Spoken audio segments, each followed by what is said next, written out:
Thank you for joining us. I'd like to call to order the study session for the City Council for the City of Wheat Ridge, Colorado for June 1st, 2020.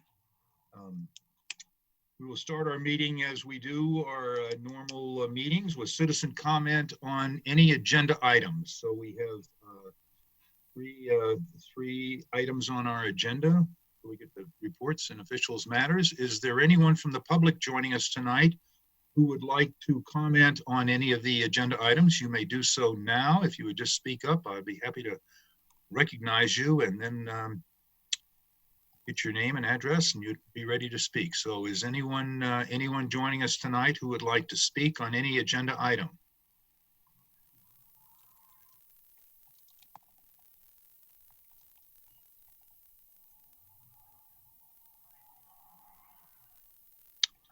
I don't hear anyone speaking, but I'll ask again, is there anyone from the public, any member who would like to speak under citizens comment on any agenda items? Now is the opportunity to do so. If you could unmute your listening device and speak, I'll be happy to recognize you.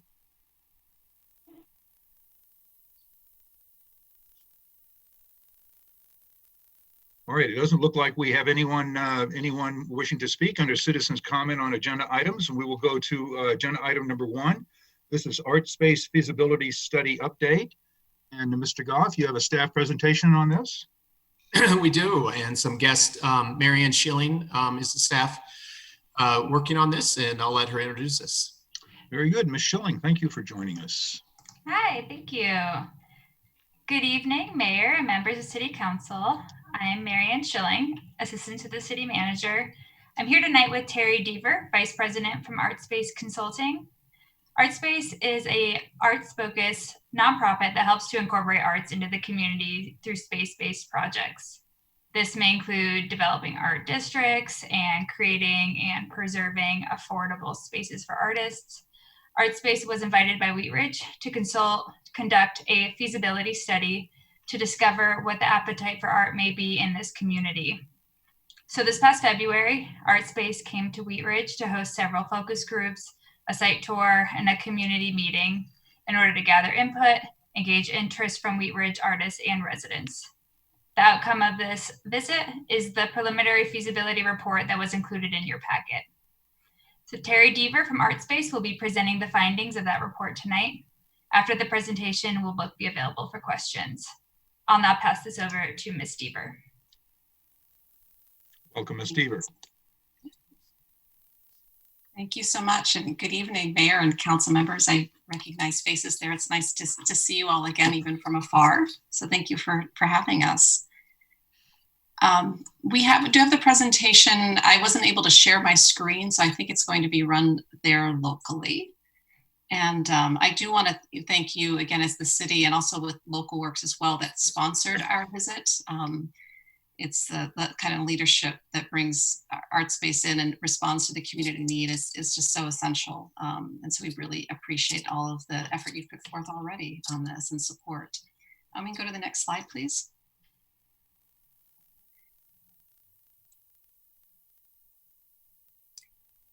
Great. And I know Marianne just provided, Ms. Schilling just provided some information around who ArtSpace is, but I just want to reiterate, just for those of you who aren't as familiar or we didn't get a chance to meet when we were in town, just to underscore that we are a national nonprofit organization. We are a real estate developer. Our mission is to create, to foster, and to preserve affordable spaces for artists and arts organizations and small creative businesses across the country. And we focus, a lot of our real estate projects are known for our affordable live-work spaces for creatives and their families. Many of them are mixed use. We mix in their nonprofit spaces, studio spaces, spaces for small creative businesses. And also on our consulting arm, we help cities and others think about and advance creative space initiatives. And we also work with individual nonprofit organizations that are challenged around space issues as well. Next slide, please. So the work that we conducted here in Wheat Ridge is focused around this preliminary feasibility study, and it's kind of our entree into communities. It's how we gather information and share information and start a community conversation. And the objective really is around kind of assessing what the assets are within the community, what the needs are for creative space, what the opportunities are. And we do this through the lens of 6 different areas, starting with the project concept. So I think Ms. Schilling had suggested that we were brought in kind of with this idea around, could an art space project be a possibility here in Wheat Ridge? So we went in there with that idea that we wanted to determine if that makes sense from an early feasibility standpoint. And so the things that we look at to help that is the creative sector. So what do your creatives and your artists say that they need in terms of space? What is their current situation? What are local leaders, both on the public sector and the private sector, how do they feel about the idea of the creative space and supporting the creative sector within your community? What kinds of funding and financing opportunities exist that we may not be familiar with, and what can we share that we know about that would be appropriate within your community? We look at sites and areas within communities, sometimes specific real estate sites, but often just around neighborhoods and kind of getting a sense of what's happening and what could happen. And we always want to know what the goals are for the broader community that could align really well with a creative sector project, even if they're not thought of traditionally as being an arts focus. Next slide. So for our work in February, we did work with a stakeholder group that was assembled locally, 9 members that worked really hard, laid the foundation for all this, did a lot of heavy lifting and making sure it's a success, that we were able to reach the community and get the information that we needed. And we looked at a lot of your planning documents, reviewed other information that was provided to us so that we could get a sense of Wheat Ridge. We're pretty familiar with Colorado in general. We've done a lot of work, but we had not had the opportunity to center in your community before. We were taken on some great tours of your community, the 38th and 44th Avenue redevelopment areas, looking at cultural assets, arts assets, new real estate investments that have happened around housing, small creative businesses, areas of public art, really getting a sense of how all of the activity in the past and current and plans for the future are weaving together throughout your community.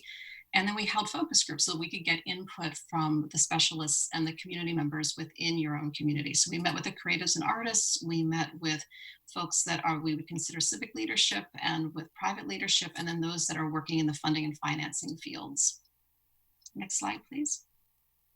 So we want to do a close-up on a few of these areas that we focused on, and we're going to start with the arts community with the next slide, please.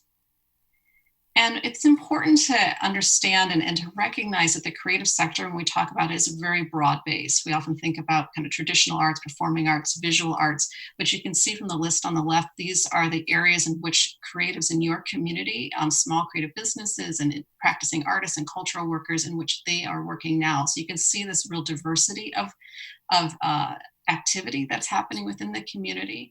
And then on the right, we asked the creative sector, the folks in our meetings, to talk to us a little bit in using one word to describe the creative sector. And you can see there's a lot of overlap, a lot of repetition, kind of interesting words that they came up with. But hidden came up repeatedly, and that was hidden between themselves, in that they don't have a place to congregate, to come together, to share resources. They often meet each other outside of the cities.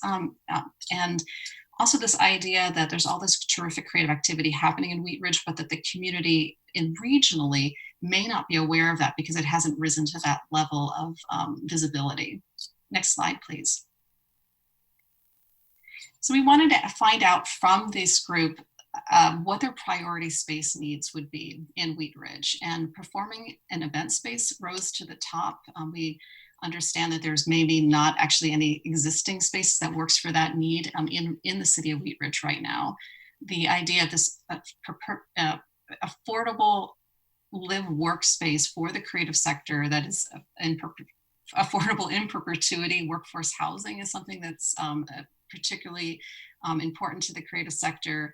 Space in which they can share their work through gallery and exhibition space. And then this concept of maker space and multimedia space, which are specialized spaces that artists can come together, share resources, share ideas, collaborate, access tools and equipment that they may otherwise not be able to afford to do on their own.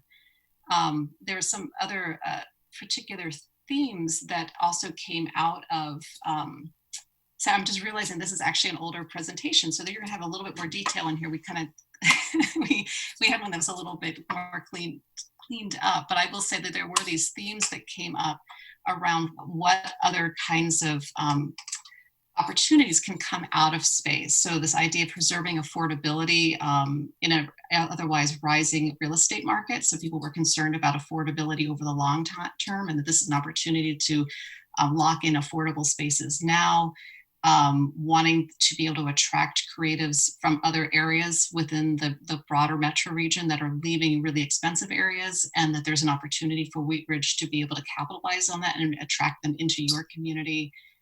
Raising the visibility, certainly, of this local talent and small businesses that you have operating kind of just under the surface that people may not be aware of. And then just overall strengthening the city's identity. We understood that the city might be in this kind of opportunity place of being able to kind of sell itself to the broader community in different ways, and that the creative sector is one way to do that. And you can see in that slide too, there's just some information that came from the creative sector around what they considered affordability to be for them. So this next slide is, we asked folks that we met with in different groups about these other goals and objectives. Some of them came out of the studies that you had done extensively within your community already, and there was a great overlap between what you already have heard from your community and the folks that we met with, that creative space for artists and the creative sector can really help to revitalize and have a focus on economic development. It is an opportunity certainly to support the cultural community. And it's also this opportunity to maybe anchor a new creative district. And we'll talk about that a little bit more in a moment. Next slide, please. And next slide. Thank you.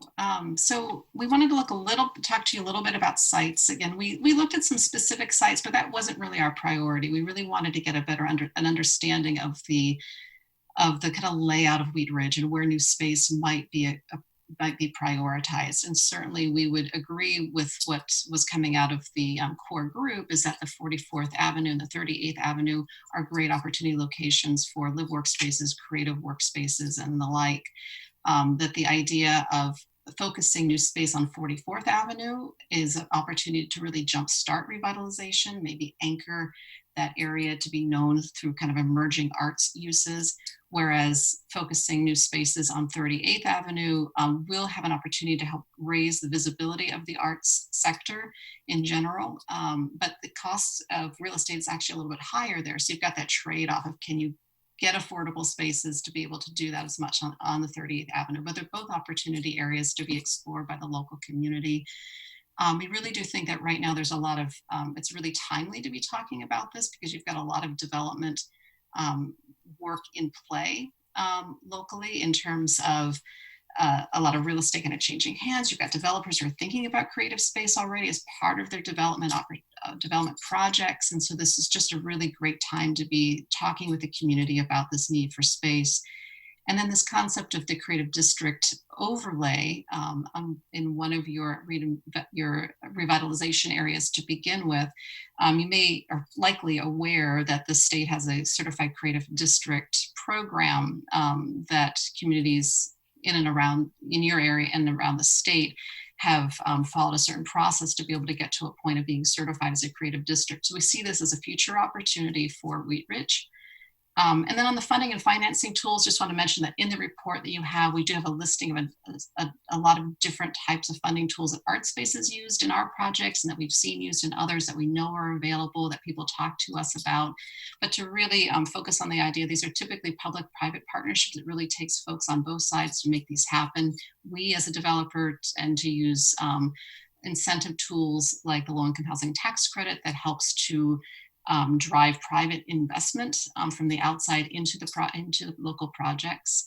And we were hoping that the information that we provide in the report can be a resource to local developers as well that are thinking about new creative spaces. Next slide.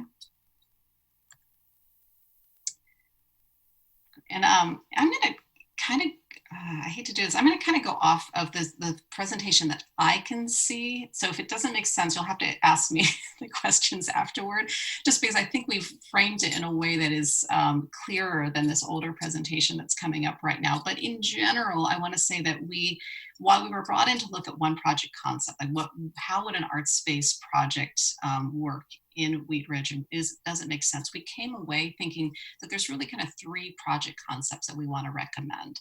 So one of those is this idea that in the shorter term, the local community can really garner support and go after some smaller initiatives that can help support their needs for space, support their desire to become more visible within the community.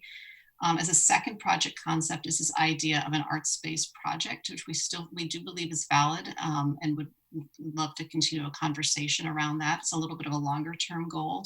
And then the third project concept being this idea of the creative district and working towards creating a district and ultimately working towards potentially getting a certified creative district. And we wanted to make it kind of clear around how to go about all of this. So we have a step 1 that's outlined in the report, which is really the reconvening of the creatives that we met with, this core group, expanding on that core group with other creatives that are maybe emerging creatives, artists and creatives of color, and even people who are outside of the arts that bring in different expertise but have a commitment to seeing new space be created. And then even formalizing this group, setting an agenda, deciding what initiatives that want to be taken on, setting some timelines, kind of project managing. That is a really great way to instill a local faction that can help drive some of these projects forward. And then the second step then becomes these near-term opportunities that we identified, and they are around, and they should be on the coming slides. We've got some examples. I don't want to go through them, but they're anywhere from asset mapping to building the infrastructure for a creative district, looking at market studies to help inform new projects. So we go to the next slide, we'll find out what's there. Great, so this is the project concept 1 that I mentioned, these local initiatives that could be taken, can be undertaken by the local community. So this asset mapping, this was actually put together very rapidly, I think on the heels of our leaving, if not while we were still there, by Melinda Stewart, one of our core group members. And it was just a quick take on who are the creative businesses in your community already that are kind of under the radar. People probably don't even recognize that they're there, and throwing them onto a map, and you start to see these clusters of activity that can really be a focus for tourism, focus for business incentives, and the focus of new real estate opportunities as well.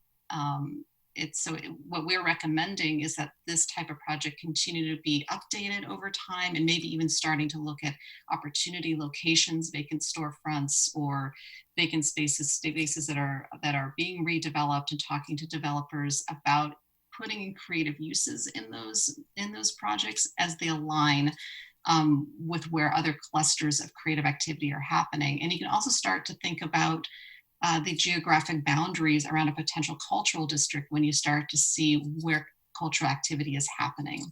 Next slide, please. And so this is another example of raising visibility. This is taken from Hopkins, Minnesota, which is a suburb of Minneapolis.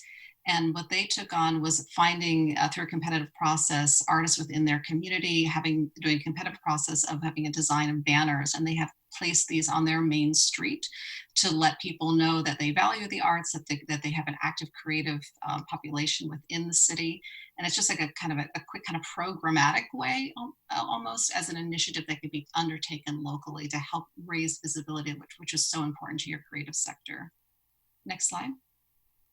So this project concept 2, this aligns with both a potential art space project, but then also if there are local developers that want to create spaces, whether it's studio spaces or commercial spaces or live workspaces for artists. This idea that while we gathered information from the folks that we talked to about their needs for space, we want to be able to test that against a regional market to really be able to assess demand, like how many live workspaces can you have in a community, can be supported there, what can artists across the board pay for studio space, how much space do they need, how much square footage. It's a way of quantifying it, and so that a developer can take that information and plug it into their performers and design around it.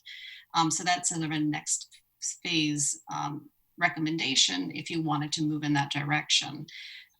This example here, and there's others in the report, Bell Arts Factory is an example of a building owner in Ventura, California, who had put forth his building, a family factory that they had for a potential art space project, but determined that it was really too small for the vision that we had for an art space project at that time. But he took the information from the market study that we did and translated that into his own project, where he built out studio spaces, created a nonprofit around that, has a gallery space in there, and it's become a real hub of arts activity within downtown Ventura.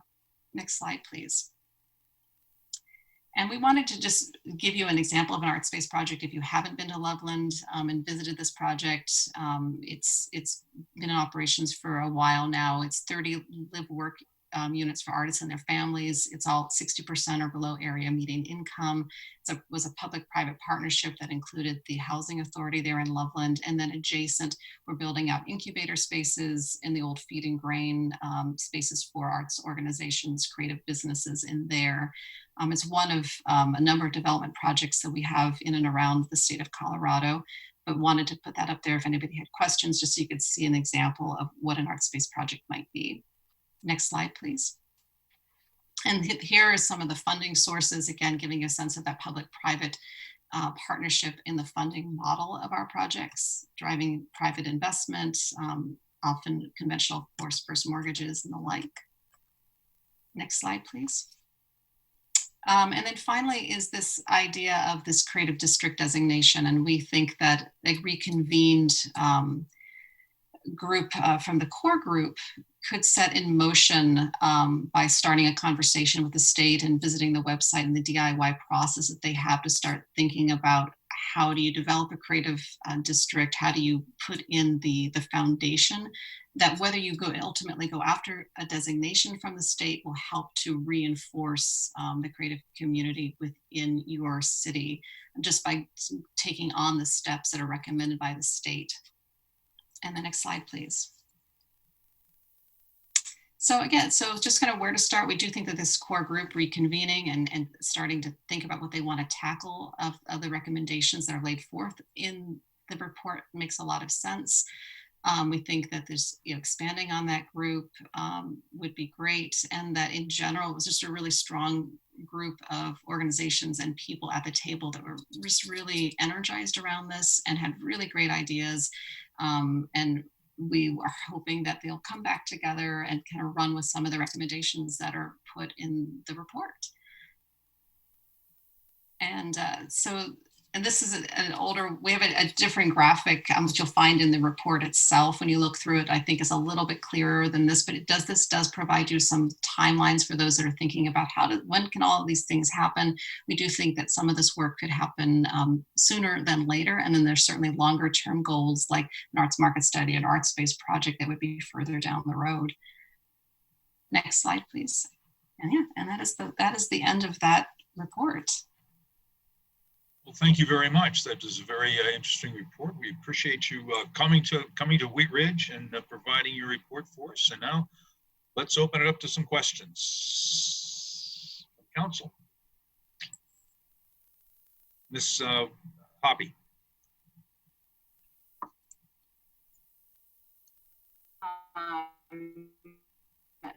To staff and to Art Space Consulting for looking through this and going through this. Can you hear me? No, not very well.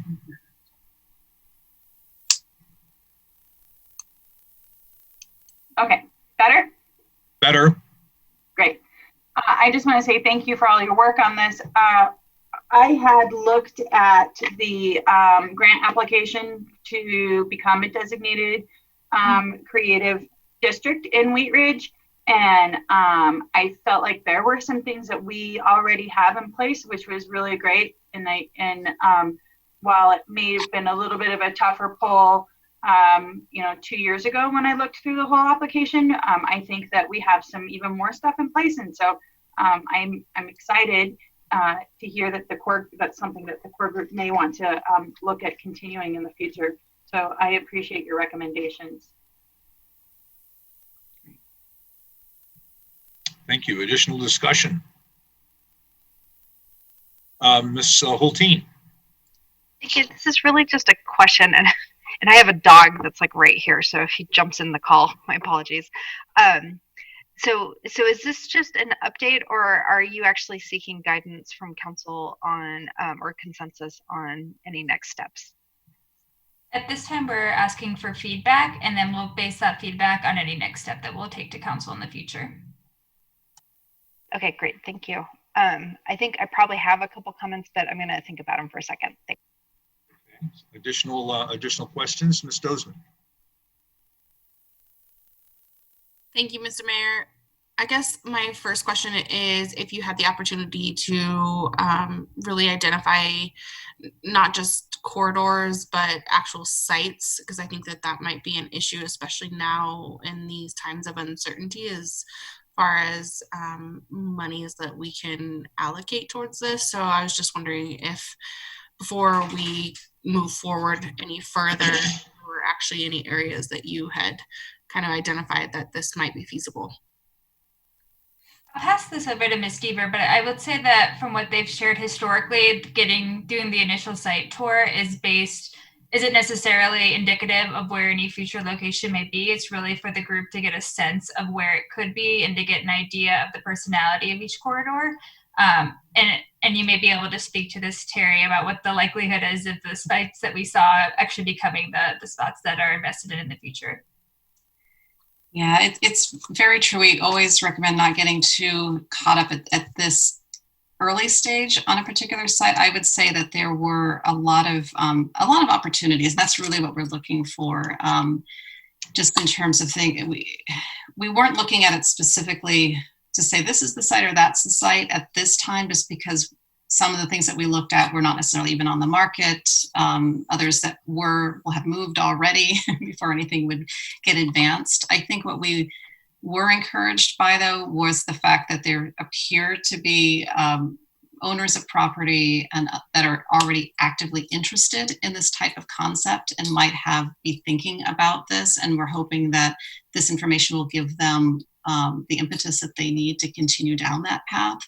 And I will say that in our experience, sites, lots of things happen in real estate. And the more focus there is on this opportunity by the core group, the more things people will hear and opportunities and partnerships truly that can arise. And so I think we're feeling feel pretty confident that something could arise even, moving forward, whether even as the market might raise up or settle down because of everything that's going on, frankly.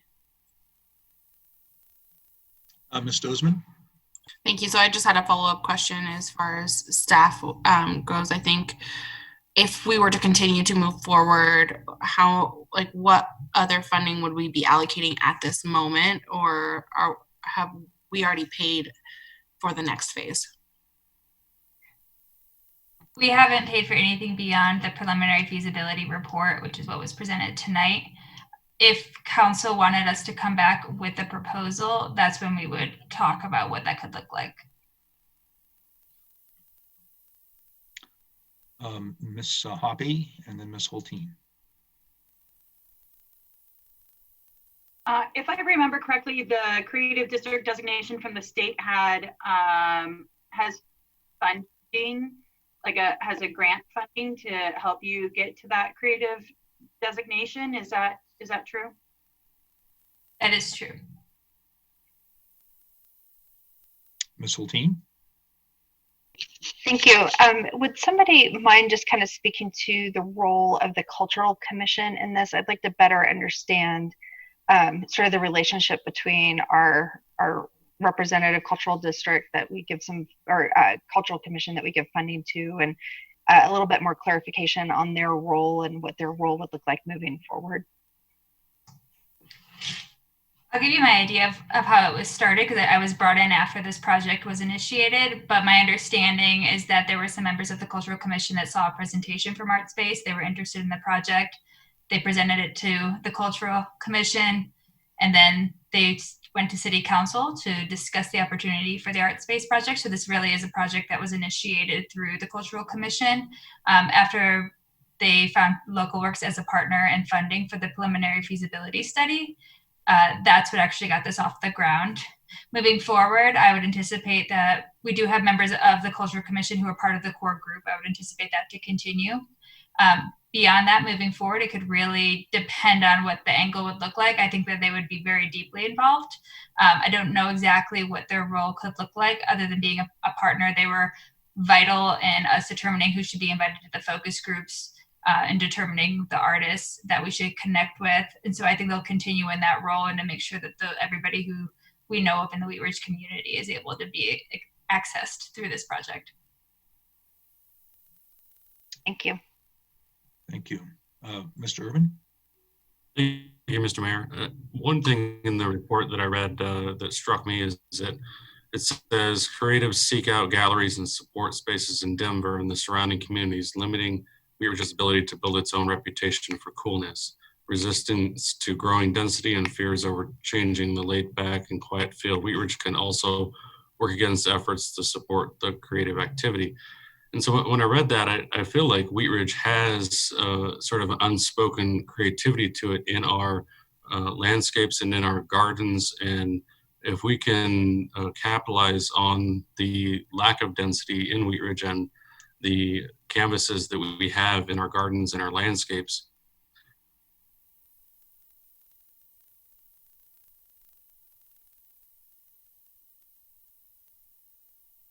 And Mr. Urban, we lost you.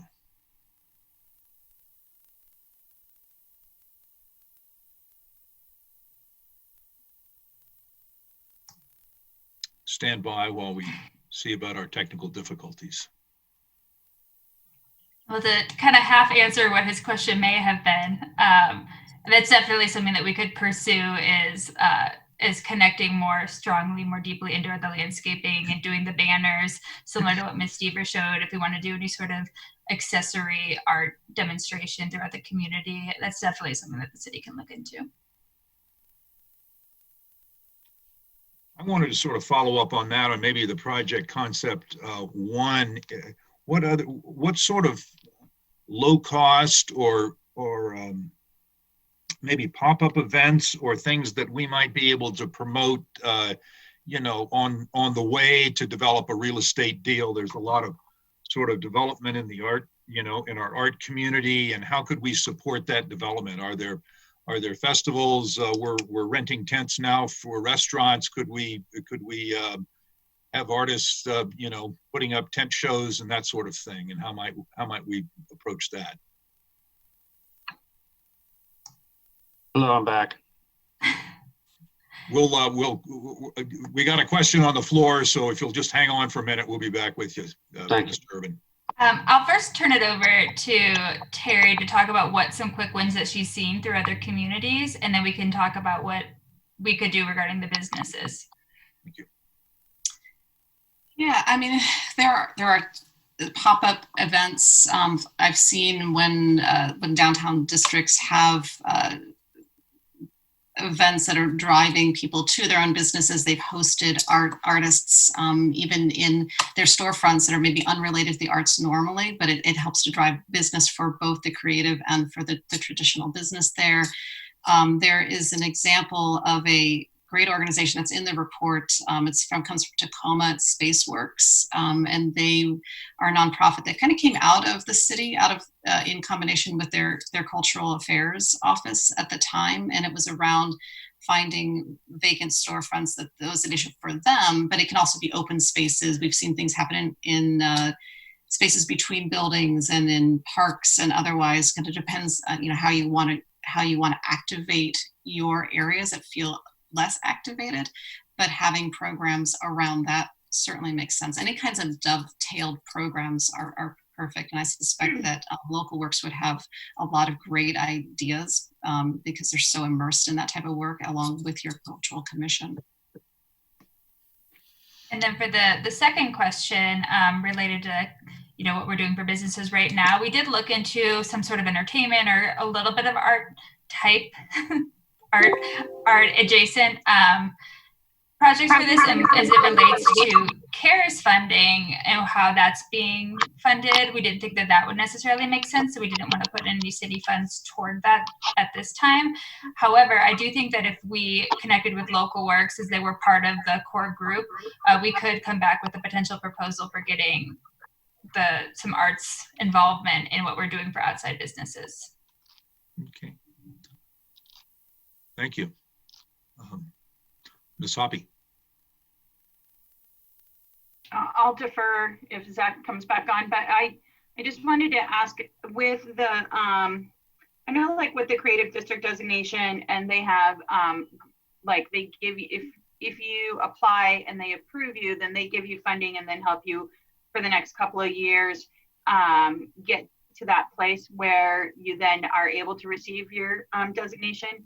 And some of the things that they look for are things like that our cultural commission's already done. So things like we've done artist tours where you can go and tour their home studios.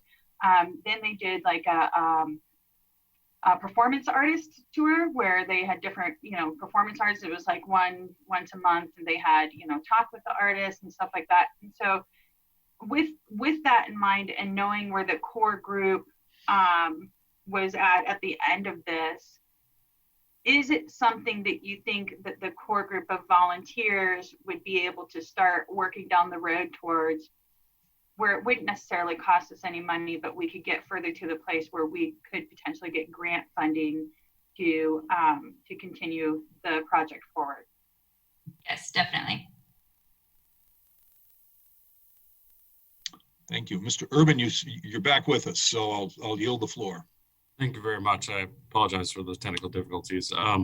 My questions are regarding the definition of creatives and trying to differentiate Wheat Ridge from other communities and trying to make our own cool around the use of the word creatives. And in Wheat Ridge, we have a lot of existing businesses around the nursery and landscape arena, and turning gardening into an art form, or recognizing gardening as an art form, and trying to utilize that as our sort of shtick, if you will, to give us that edge and trying to make that our uniqueness in the cultural world. Is there any discussion around that, or how we can move that element forward to encourage Wheat Ridge to stand out in that regard? Namely because that as we go forward with this COVID-19 and trying to push people into enclosed spaces, it's going to be even more difficult. And I'd like to see if we can push that element forward. Yeah, I think that's a great idea. I would say one of the common threads of the art space visit was the city's urban ag vibe. So I do think that it would be consistent with what we've discussed and what everybody already knows is going on in Wheat Ridge. Terry, do you have anything else you'd like to add? No, but I think that's exactly right. And I think thinking about ways like that works already with it, what you have as an asset within your community, and particularly given the particular time, I think that's exactly what you should be thinking about. That's great.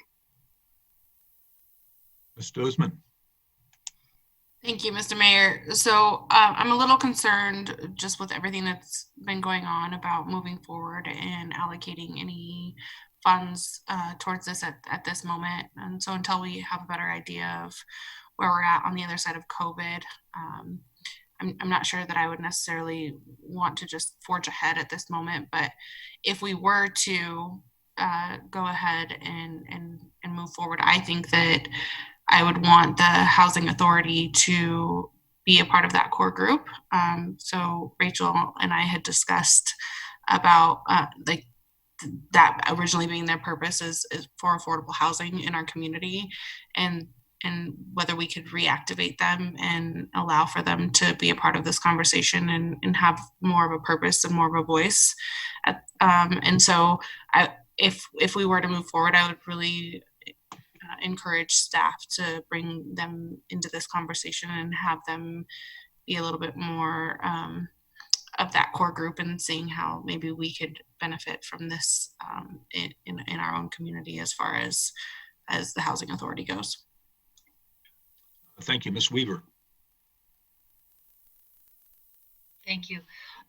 Ms. Deaver, would you mind just speaking to the combination of what Mr. Urban was talking about? I have also seen in other states and other places the combination of sort of the growing creativity, like exhibits on farms in the middle of fields, that we can really sort of go beyond just one form of creativity, and oftentimes we can bring them together. Could you just talk about, I'm just aware of a couple of the art space things that have happened around the country, and I was just wondering if you could speak to that a little bit. Sure. I always got to go back to the inspiration of your own creatives, because they are always far more creative than I am in terms of being able to think about what makes sense and what resources they have. But yeah, I mean, I think one of the things that's come up, which was mentioned earlier in Colorado generally, and in your community specifically, is that ag culture component, the culinary arts, artisanal foods and tinctures and products and that type of thing, as well as an opportunity around creative businesses and supporting that type of work, as well as something more broadly, which is, I think, maybe what you're thinking about is perchance is the idea of being like sculpture opportunities that are out in fields. Mm-hmm. We have one in it's Minnesota, Wisconsin area as an example, where it draws people out in a way that they can socially distance, Right. but also really brings awareness in a unique way to the artists within the community. And those are exactly the kind of ideas that I think that the core group, if they were given or internally came up with a directive about like what can we do in today's time and with the resources that we have that would be distinctive and calls to our talents, and to be able to come up with 2 or 3 things that seem to make sense and kind of to go forth in making that happen. But I don't know if that answers your question. Yeah, I just wanted to. I think there's. Yeah, I was just hoping you'd mention those kinds of installations that there's crossover between the different creatives as well. Thank you. Absolutely, yes. Thank you. Mr. Goff, did you have your hand up? I did. Thank you, Mr. Mayor. I just wanted to plug a current program that's going on. And Mr. Mayor, you mentioned pop-up events, and the Wheat Ridge Cultural Commission and Local Works has implemented their annual chalk art program. And their first event was at the Wheat Ridge Recreation Center, which welcomes our child care program and the kiddos that all came today. I think there's 50 kids in camp today. So there was chalk art in front of the rec center, which was great, by an artist, local artist, Olivia McLeod. And we have several other chalk art events planned for the rest of the summer: June 14th, the week of July 12th, and the week of August 9th. So that is Kate. I know Kate Cook with Local Works was on the phone. She didn't get a chance to mention this under Citizens' Right to Speak. So just wanted to make council aware of this, that we do have a great art program going on right now. Thank you, Ms. Hoppy, and Ms. Hulteen after that. Thank you, Mr. Mayor. I agree with Councilwoman Dozeman about not spending money necessarily right now.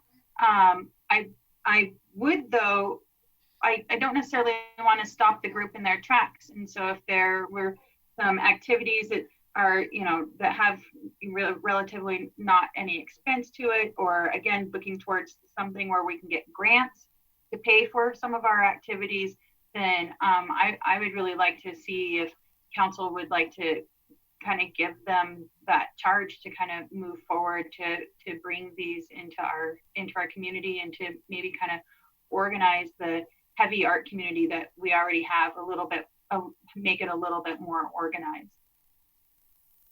Ms. Hulteen.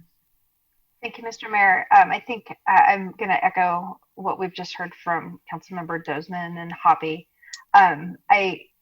First of all, anyone who knows me knows I love art. I love community art, and would love nothing more than Wheat Ridge to become really a much more tangibly vibrant arts community. And I think something that's been brought up several times in this discussion is that, the arts and the artists in our community are varied. Everything. I love that you mentioned culinary arts, and So I'm excited for any type of opportunity to make that more tangible and visible, and really to support those artists. I think there's, fundamentally a lack of convening spaces.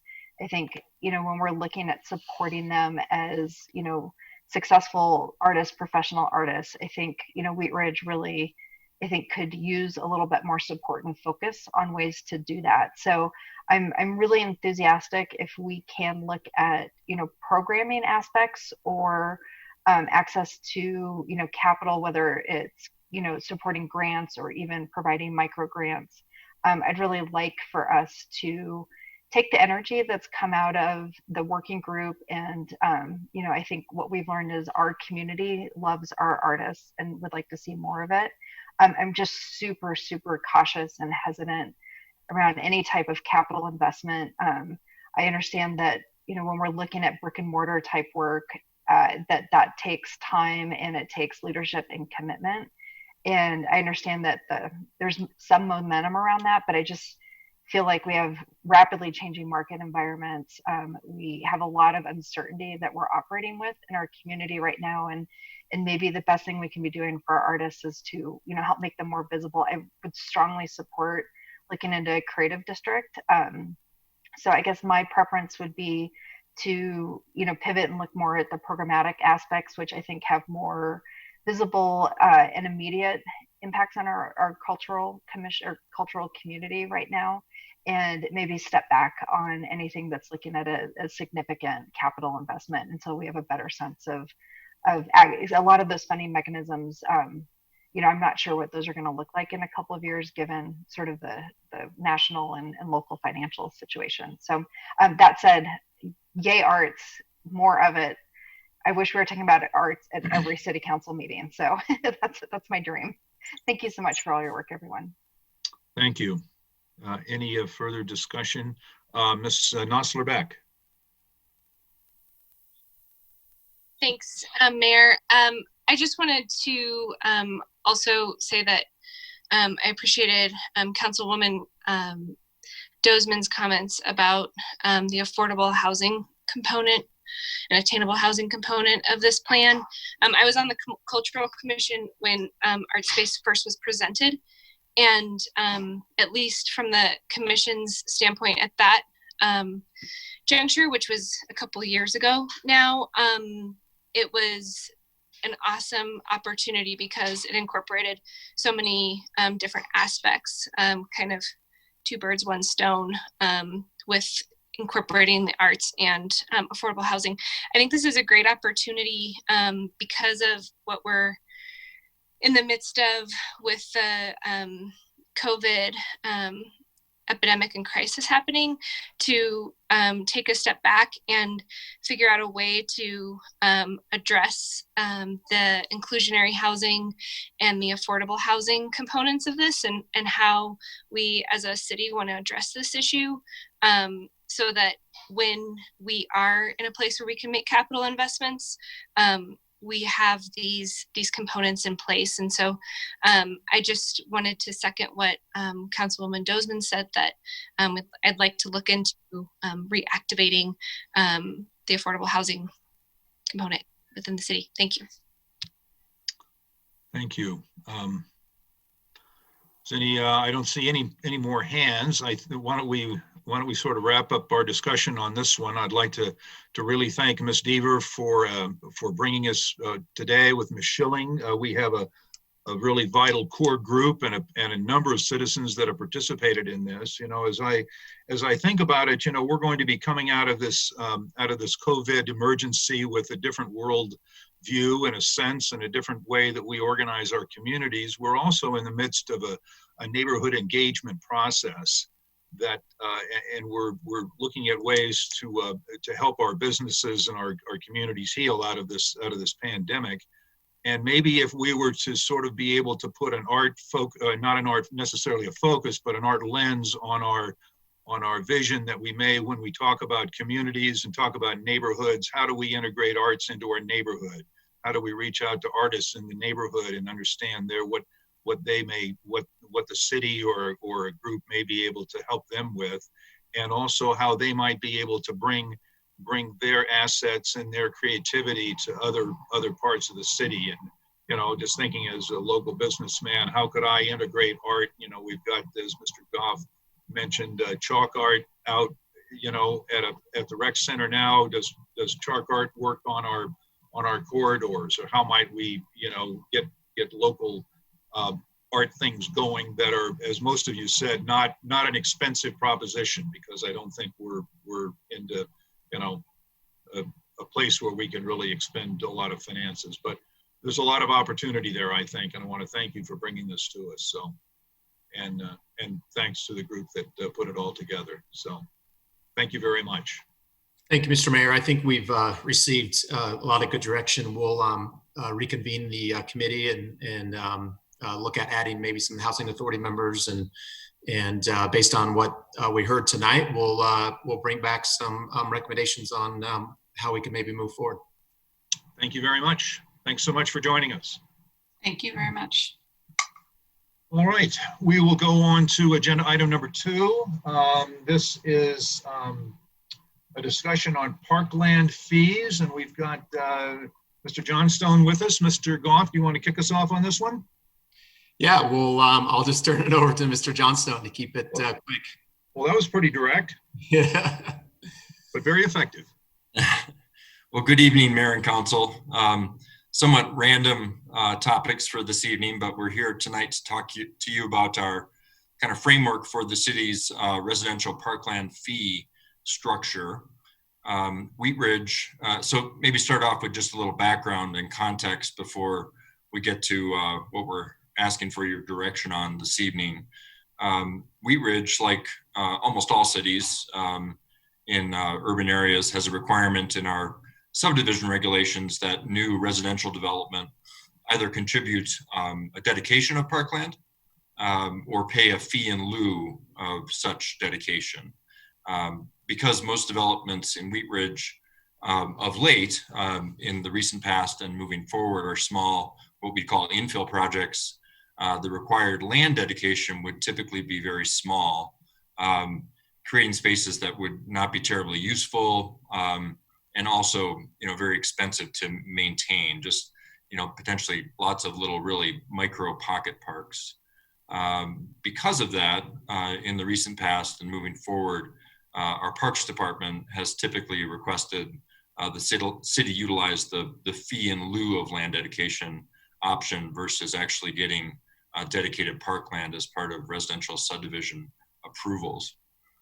We have updated our code in this regard fairly recently in 2014, and I can elaborate on the context for why we did that if there are questions, but we updated the formula in 2014 with a code amendment of the subdivision regulations. That code amendment also established that the timing for payment of the fee in lieu of land dedication was to be paid at the time of recordation of the subdivision plat, which I can discuss a little further in a moment. That's one of the substantive questions that we have for you. But also, as part of that code update, we also commissioned a study of residential land valuations that was to be used kind of integral to how that fee was calculated. And that's really the second substantive question. And again, I'll get a little more into that in a bit. And I have one of my senior planners on the call, I hope, yeah, there she is, to talk about some research that she's done recently that's very Wheat Ridge specific. Yeah, at the time that we did that land valuation study back in 2014, there were very few Wheat Ridge specific residential transactions that we could use as data points to create the basis for that fee. And since 2014, as you're probably aware, there have been probably dozens of land transactions for residential properties for development in Wheat Ridge that give us a much better context of what the residential land values look like in Wheat Ridge. So we'll go into that in a bit. So again, the two questions that we have for you are: one, potential code amendment pertaining to the timing of the payment of the fee in lieu of land dedication, and two, discussion of if and when City Council would want to entertain by resolution an update to the residential land valuation data, which would impact what the actual fee in lieu amounts that are paid by builder developers would be. But first, let me get into the code amendment. We're recommending that council consider a code amendment that would establish the park fee in lieu be paid in association with building permits rather than at the time of subdivision plat recordation. And there's a few reasons for that. One, the actual kind of impacts to the park system from new residential development really doesn't occur until a building permit is pulled and a home is built and occupied by people that use our parks. So that's the first reason. The second reason is that as a practical matter, the payment of the fees by a builder developer is really more logically associated with the building permit. That's when they pay fees for water taps and building permits and plan review and sewer taps. So that's kind of when the transaction really occurs. And again, when the actual impact occurs. And lastly, in terms of why we're recommending that minor timing change, is that it means that the fee will be paid based on the most current land valuation that the city has adopted. So, you know, a subdivision might be approved in 2020 as a subdivision, but that land might not actually get developed until 2030. And that land valuation impact in 2030 could be very different. So we think that's a more equitable kind of way to approach it as well. So that's the background for why we're proposing council direction on a potential code amendment that would just have that little tweak in the subdivision regulations that would establish that the park fee in lieu be paid at the time of building permit as opposed at time of subdivision plat recordation. In terms of the update to the land valuation data, we have done some initial research on a variety of recent land transactions that have occurred between 2015 and present day. And Stephanie, I think, has some documents that she can pull up and screen share to go over that data. Yep. Thanks, Ken. Good evening, Mayor and council members. I'm Stephanie Stevens, a senior planner with the City of Wheat Ridge Community Development Department. And I'm going to walk through that residential land valuation analysis. It was provided in your memo packet, and I will also share my screen now so that you have quick reference to it. Okay, so just to quickly walk you through it. So the analysis that we undertook is preliminary in nature. It's basically just based on the assessor data that was available on land sale transactions for 14 sites that are within the city of Wheat Ridge that have either recently received entitlements or are currently pursuing entitlements for new residential development. So that's the 14 sites here. The proposed use is really that residential classification, whether it be anything from single family detached, duplexes, and townhome sites is what the 14 sites entail. The sale price that is pulled directly from the assessor's data. It's based on the unimproved value of land. And I think that's an important piece of this puzzle. And if we receive direction to look into this further, that would be a data point that we would need to do further analysis on just to make sure that we're getting that unimproved value in there. As Ken mentioned, it's based on sales that occurred between 2015 and 2019. And then in terms of land area, you're looking at sites that range from single family detached at only 8,200 square feet in size up to sites that encroach into 14 acres for those larger townhome sites. So it gives you a good indicator of what kind of development has gone on since that 2014 code adoption for these subdivision regulations and the parkland dedication piece. The key data point here is really that price per square foot of land in the last column. That's where we get the or they initially found the median that resulted in the data point for our formula for parkland fees that were adopted by that resolution. So as you can see, taking from more recent data versus in 2014, they took data more from surrounding municipalities than our own because we didn't have a lot to go off of in our city, but now we do. So based on the data that we pulled, just preliminarily, we're looking at a substantially increased sales price per square foot. So right now the mean is looking at $24.18 per square foot, and the median is looking at $23.68 per square foot, compared to that data from 2014 that was actually included in our formula, which is that $3.64 per square feet. So one other thing I did want to note as well is that our population density factor is also a part of that formula, and that was taken from the 2010 census data. And since the census is also being updated right now, that might also be a data point to consider for some revision if we do end up pursuing any further analysis on this.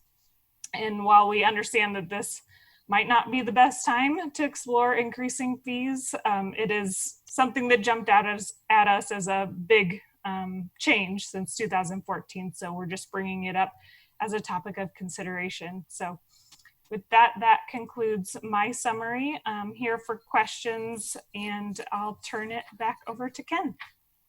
Thanks. Thanks so much, Stephanie. So yeah, glad to obviously take questions here. Again, this is not a topic that we chat with you all about with any frequency, so would anticipate that you might have some questions, but really requesting direction in two regards. Most importantly, whether you would be supportive of a code amendment that would just tweak that timing to be coincident with building permit rather than recordation of the subdivision plat, which would be a fairly minor ordinance code amendment. And then two, any thoughts you may have on, if and when we would want council to consider a resolution that would modify the assumption for residential land valuation. And just kind of overarching comment on that. I mean, the presumption would certainly not be that if we did change that fee, that it would somehow have to go up to that maximum value of what the median and the mean that Stephanie summarized. There certainly could be some, point in between that could be more appropriate. And with that, we're glad to answer questions. Well, thank you for that presentation. And Ms. Stevens, thank you for joining us tonight. We'll open it up for questions from council. Ms. Hutchinson. Thank you, Mayor. Mr. Johnston, I have a question. Have there been any developers who have not paid? It said in here it was difficult to track. So if you have property and they didn't do a development for 10 years, how do you know if they, paid or not? Yeah, thanks for the question. I don't believe so. The difficult to track is that in some cases, historically, prior to even the 2014 ordinance, we had different agreements with different developments in terms of, whether the fee was required at the time of subdivision versus building permits. And that's one of the reasons for the recommendation that we do it at building permits. I mean, that's a time when we're used to collecting fees, and developers are used to paying fees. So that we think is a cleaner tracking mechanism, but I don't think there's been instances where we've in any significant way. I mean, is there nominally? Sure, there could be, but were there been any significant lapses in getting the payments for that subdivision parkland fee in lieu? Well, I just wanted to ask that, but I do agree that at building permit time, to be consistent, that everybody gets treated kind of the same kind of a thing, and then it's easier to track, I think. But also, if it hasn't been updated since 2014, the way real estate goes, I would advocate looking at that more frequently than in 6 years. Because we don't know, that's real estate really changes very quickly. That's just my comment. Thank you. Thank you. Additional questions?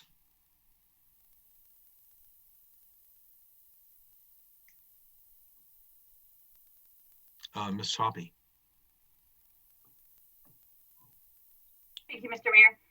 It doesn't look like there's a lot of questions. It's pretty straightforward. And so I thought that maybe I'd just ask for a consensus to go ahead and move our topic down the road and see if there's a consensus for staff to proceed with amending the subdivision regulations to require payments of fee in lieu of parkland dedication to be made prior to building permit issuance for all development, including new subdivision. Can you raise your hand if you're in favor of that as a consensus? It looks like we do have consensus on that, and strongly so. So, Mr. Johnstone, hopefully that answers the two issues that you were looking for clarity tonight. It definitely answers the first one. I guess Okay. the second one would just be, Well, would council want to entertain an agenda item at some point in the future, and if so, when, that would update the fee amount effectively based on updating the what we believe to be the residential land valuation figure. thank you, and I'll go back to Ms. Hoppy. Well, I was just going to ask for a consensus for staff to bring back to study session an updated figure used for residential land valuation based on more recent comps. Do we have consensus on that? Okay, we've got two questions down. Thank you very much. Anything else out there that we need to clarify on this issue? All right, thank you very much for joining us. We appreciate having you here. Thank you. Okay. With that, we will go to our third agenda item, which is a potential land exchange at Stites Park. And Mr. Goff, we have Lauren Mikulak with us tonight. I saw her earlier today, but perhaps you have a report. There she is, right there. Yep. Lauren, gonna handle this, kid? Okay, Lauren. She is, Patrick. Okay. Yeah, thank you. Good evening, Mayor and Council. I know we just shared that we rarely get parkland dedication in the form of actual land, but in this case, we do have a unique fact pattern and that potential to expand one of our parks by a small sliver. So this evening, I want to share my screen in a moment to walk you through a series of images that I think visually explain that opportunity at Stites Park. It would clean up discrepancies at the shared lot line. I included 2 images in the memo, but I realized today that it's really a series of 4 that maybe better explain that issue. Let's get that pulled up. Okay, can you see my screen? Any head nod? I can see it. Perfect. Okay, thank you. So I've just got, like I said, 4 images, and here you can see Stites Park. It's at the northwest corner of 29th Avenue in Newland. This image in the bright blue is showing the current property lines of the park as well as the adjacent private property at 6675 West 29th Avenue. That private property has a large parcel to the west of the park, and then it also has a narrow pole that has long been under the same ownership that extends out to Newland. So you can see in this image that Stites has a ball field. It's only for children to use given the proximity and the length of the outfield to that private property. You can also see that it has a basketball court and a playground area that extend into that private property on the north end. The owner of 6675 was in discussion with staff a couple years ago. They didn't end up advancing any plans at that time, but they did work with our former Parks and Rec director to replace that old chain link fence that divided the property. The newer fence, you can just barely see the shadow line of, if you can see my cursor, to the east of that blue line. It follows the historical fence line in part because there's mature trees there in the area that are sort of exactly on the property line.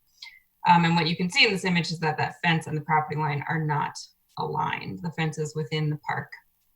The previous owner partnership that we had been working with a couple years ago dissolved, and the current owner was recently back in touch with our staff, which is why we're bringing this to you now.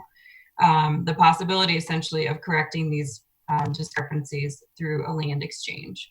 So in this image, I've shaded 2 tracks, track A on the north end. If that were to be deeded from the private owner to the city, all park improvements would obviously then be on city property.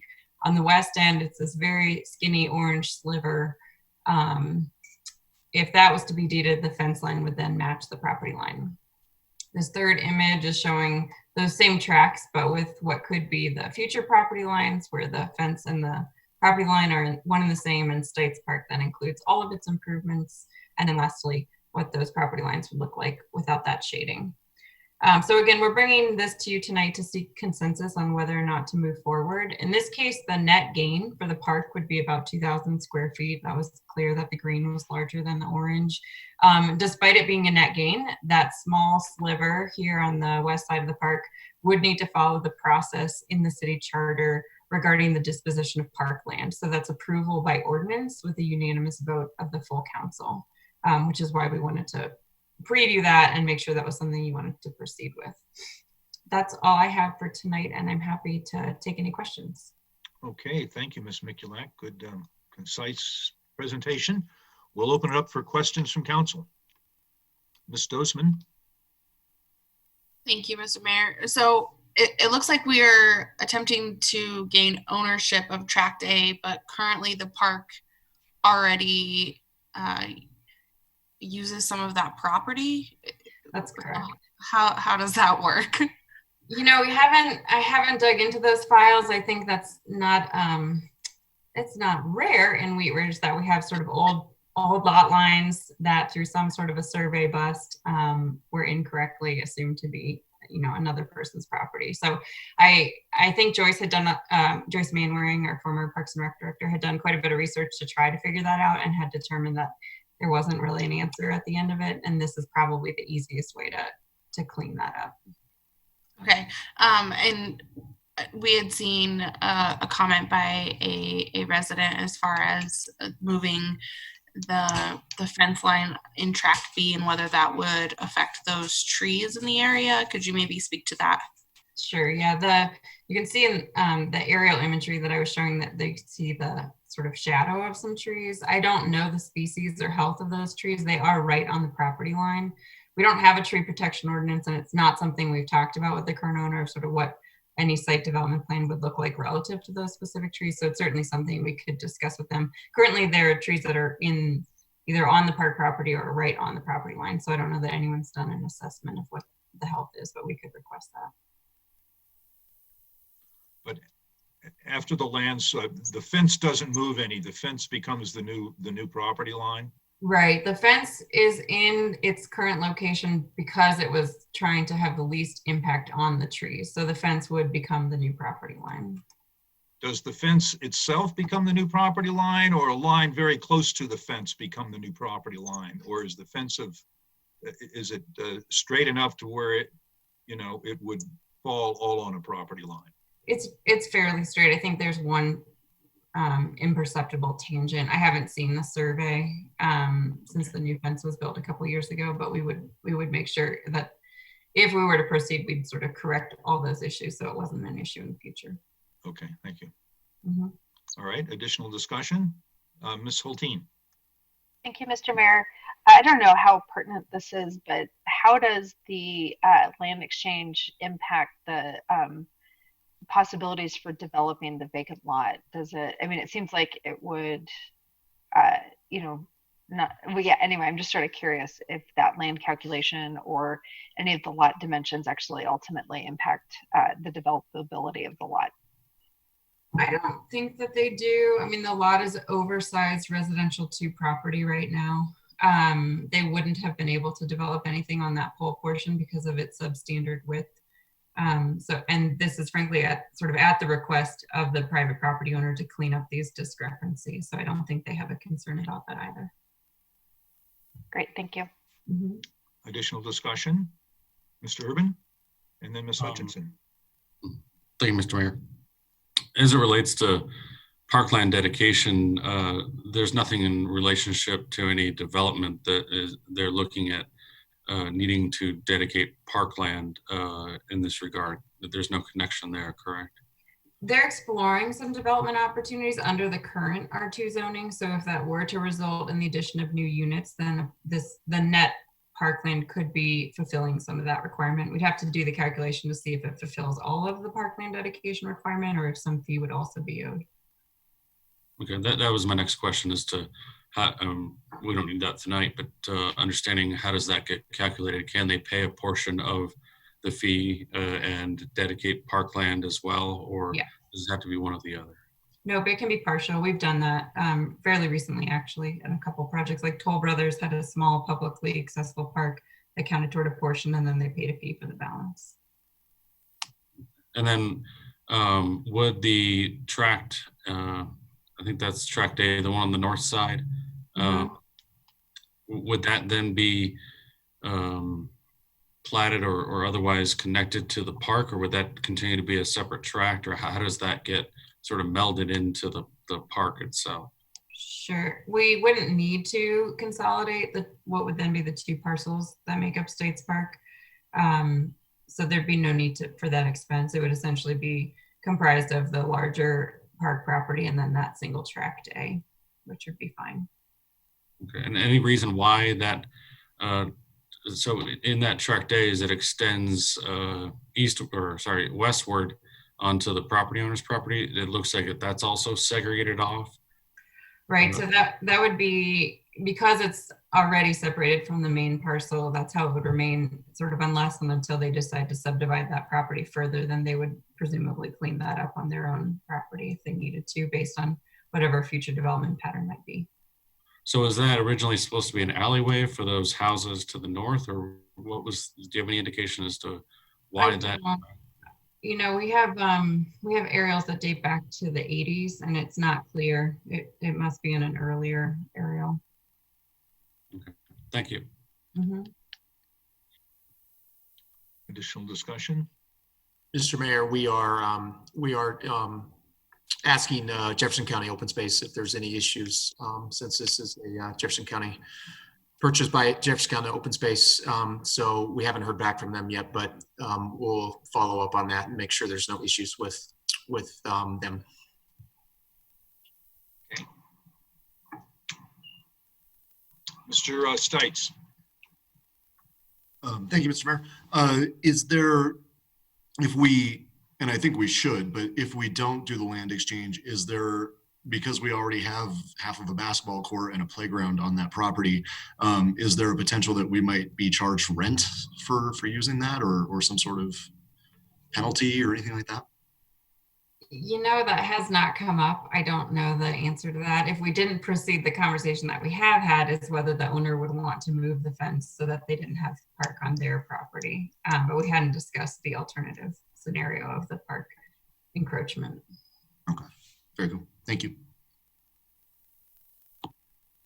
Okay, Ms. Hutchinson. Thank you, Mr. Mayor. What about statute of limitations? Does that have anything to do with this at all? Sometimes there are sort of prescriptive rights, like a improvement, like a basketball court has been there long enough that it should be the park property. I don't know that we meet that because I think some of these improvements are relatively recent, but I haven't looked into that. Yeah. But when I look at the picture, okay, and the fence line that's on the north side of these properties, part of it is wood, and then there's some that's like chain link. So like for track A, what is the width here that we're talking about? How much? I think it's about 15 feet wide. So the property line right now is at the very top of what you're showing in the diagram? The city's property line goes right through the basketball court. Pardon me? The city's property line goes right through the basketball court. It's the south side of tract A. Okay, how will this affect the fencing for the people who live on the other side? I see. Would have no impact. So the very northern portion of tract A would not be moving at all. So there would be no change to those fences, which are likely sort of individually owned by those property owners. Okay, because I know that playground was just redone a couple years ago. I mean, 4 or 5 years ago or something like that. Yeah, no plan to change any of the actual physical improvements by virtue of this exchange. And then you don't know about the trees then that are on the north side of the park? No. They shouldn't be affected, or you don't know? The trees that are fully within the park on the north side would not be affected. Okay, thank you. Sure. Any additional discussion? Do we have a consensus? It looks like sort of the direction we're looking for. Oh, Ms. Hulteen.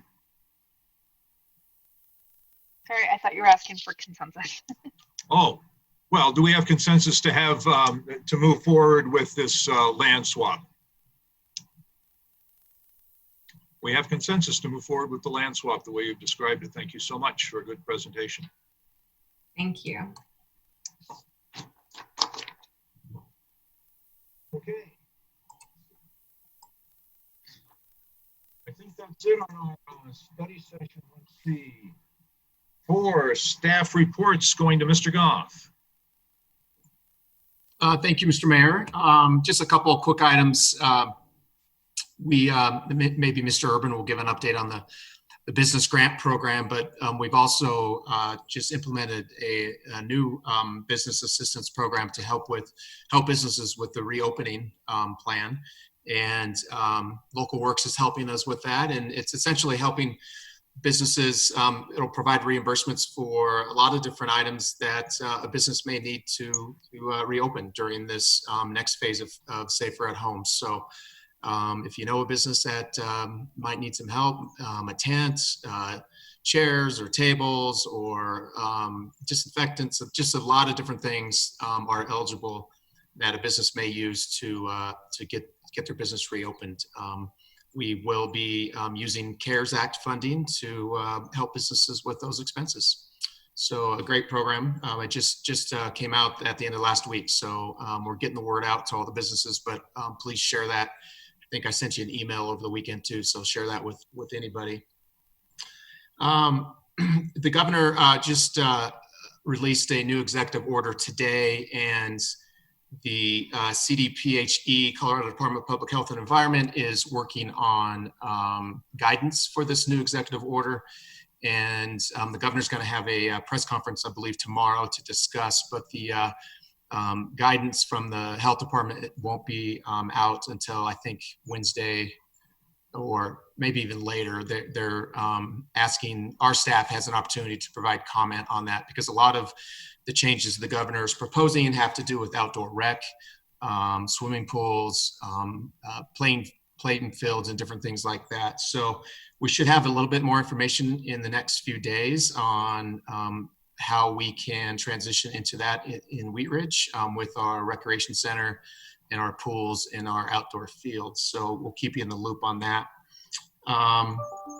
And with that, at this point, I would like to get some kind of sense from City Council too, how much longer you would like to continue with virtual City Council meetings. The Safer at Home orders still require group sizes to be 10 or less. Allie and her team have been working on a hybrid approach where we could potentially make that happen in a council chambers. It would be somewhat difficult though.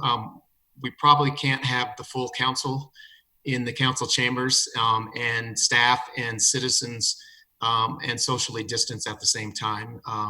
Council would not, we couldn't have you all up on the dais. Some cities are doing this. They're doing some hybrid approaches, but there is an option to do that if you would like to start meeting in council chambers. Or I would like to know if you would like to, at least through June, all of our meetings in June, continue with full virtual meetings until we get more guidance from the health department. So any thoughts on that? Ms. Dozman. So is there not a way in which we could set up the tables and the dais in which we would be able to distance ourselves and then require masks of the citizens until they get to the podium? I mean, I'm not sure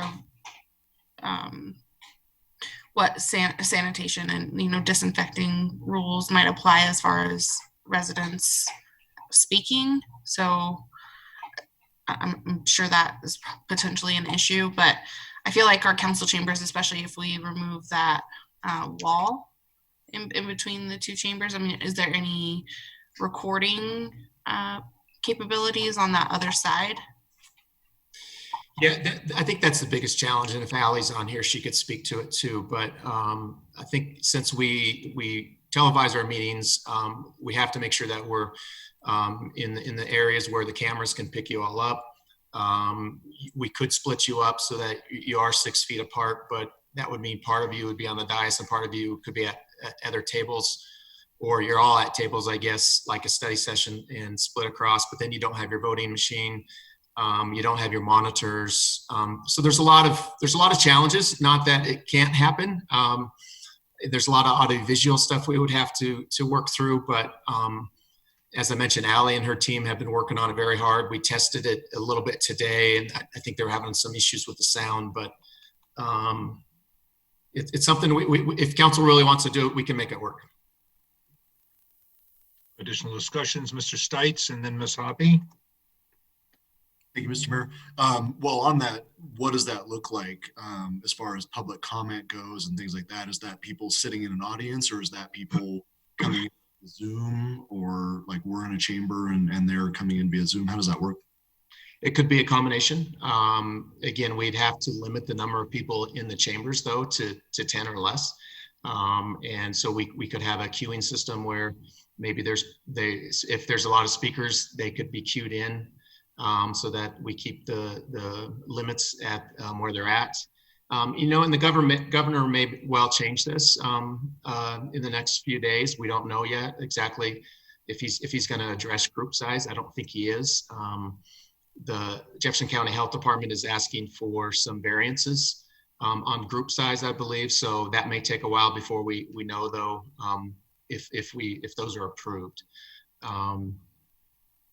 So yeah. What as some of those other cities are going either back fully into council chambers or hybrid, what are they doing specifically? Do you guys have an idea of that? Yeah, again, they're I think everything that I just kind of mentioned, they're splitting council up. Some are on the dais, some are at tables, some are on the dais, and some stay home and virtually call in. So half of you would be on the dais and half would be at home as you are today. And they're just spacing chairs out for visitors so that they're 6 feet apart. And then they're doing health screenings when they come in, making citizens wear masks and different things like that, and sanitizing any high touch points. Okay. So that would pretty well limit what we can do as far as like if we have a public hearing like we do here at our next meeting. I think that's going to be pretty well attended. I would imagine that might be pretty difficult. I would think. I would like to get back in person as soon as possible. If there's a way that at least the 9 of us and some staff can be in the room together, and then maybe we can figure out public comment and stuff in a different way. But if we can, I know business is getting back to normal. We should try to do that too. And also I forgot to mention, we are starting with the June 8th meeting. We are going to provide an opportunity for citizens if council still wants to continue the June 8th meeting, which I think we have to because we already publicized the public hearing as a virtual meeting. We're going to provide an opportunity for citizens who may not have the ability to use technology or just don't like it to come to City Hall, socially distancing, of course, and using masks to come to City Hall and provide comment at the diet or at the podium as they would if there was a meeting in person. You'll be able to hear them and see them, and they'll be able to hear and see you on the screens in the council chambers. So starting June 8th, we are going to provide that ability. Thank you. And go ahead. Mayor, might I just add on to that? And so that is, it's going to be, I think, a really good test of what we can accomplish there. But just keeping in mind that at this point we are dealing with no more than 10 people in a room. So that's me, right? I'll be in there plus 9, and we're asking folks to RSVP. And so Denitza will talk to people to make sure that they're free of symptoms, and that they honestly really do need to come and not save that spot for somebody else who really might be struggling to participate virtually. Does that make sense? So at this point, we're still following those guidelines of the numbers. you know, and it's going to be hard to allow more people more access until we get past that. Thank you. I have Ms. Hoppy and then Mr. Urban. Thank you, Mr. Mayor. I think it's exciting to hear that we are able to add one more layer of something for our citizens to be able to be involved. My concern is that the number of people, it would be really hard to say, well, because we already have all the counselors and the staff here, that we only can allow 4 citizens, you know, so then at the door, we're stopping people, and where they could have maybe already made different plans to call in or email or something like that. But if I don't know if we could do something where it's kind of like a 10 in, 10 out, or, you know, if there's really that many people or something like that. But I think that it's more congruent if we're all in the same room or we're all on Zoom, instead of some of us on Zoom and some of us in the room you know, on the dais and at tables and then in Zoom. I think it's more congruent for it to be kind of where we're, as a body, we're in one place, but we try to open it up as much as we can for our citizens to be able to kind of do this hybrid thing. So I'd like to see how it goes on June 8th, and hopefully it's successful, and then maybe we would have more direction from, maybe we can have a larger number of people in a room or something like that. It will also be kind of hard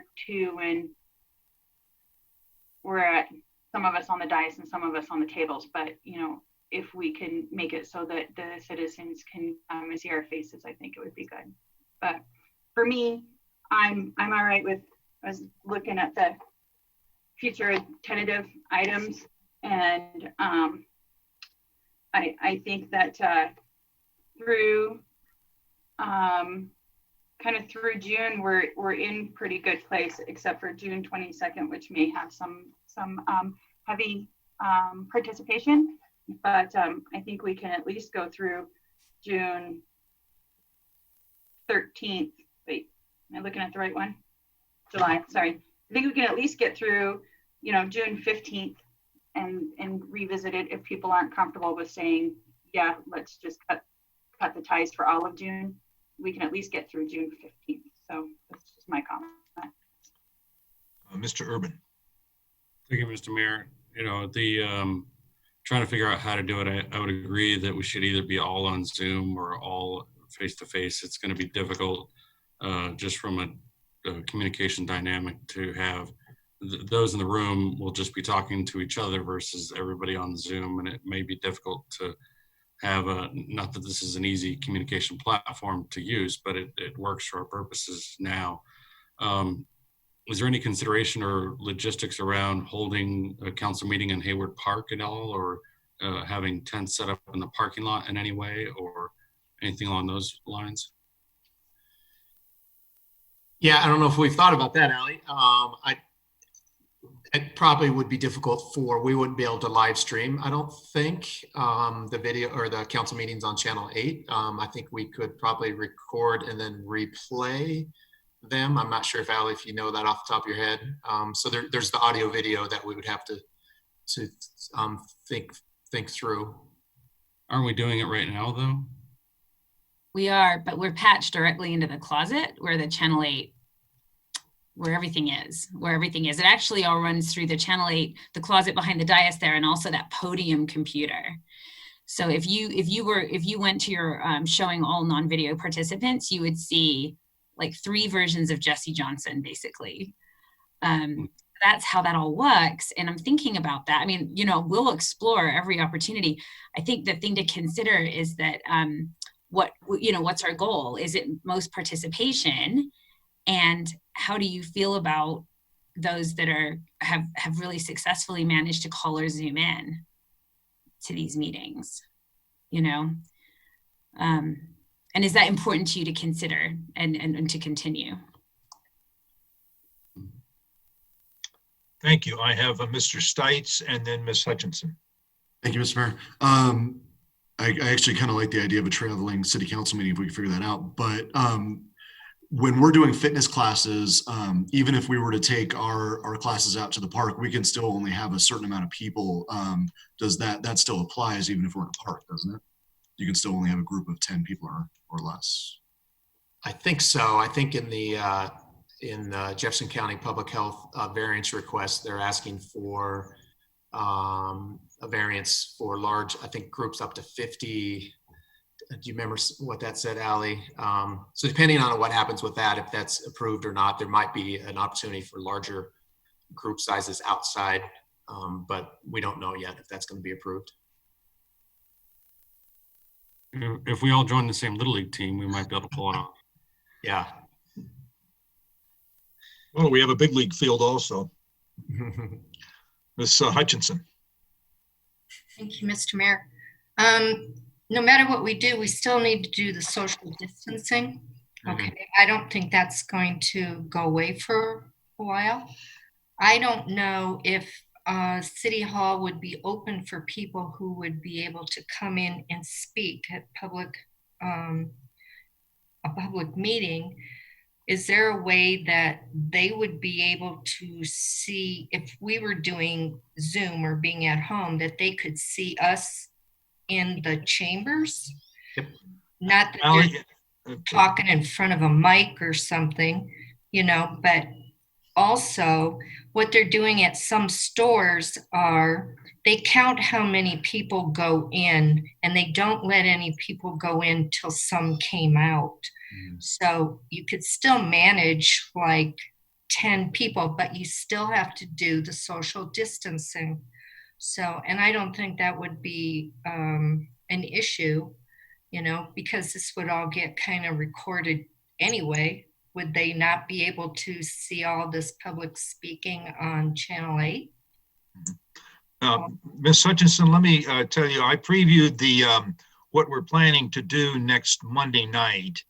And the way it's going to work is that council is going to be on a Zoom format, just like we are here.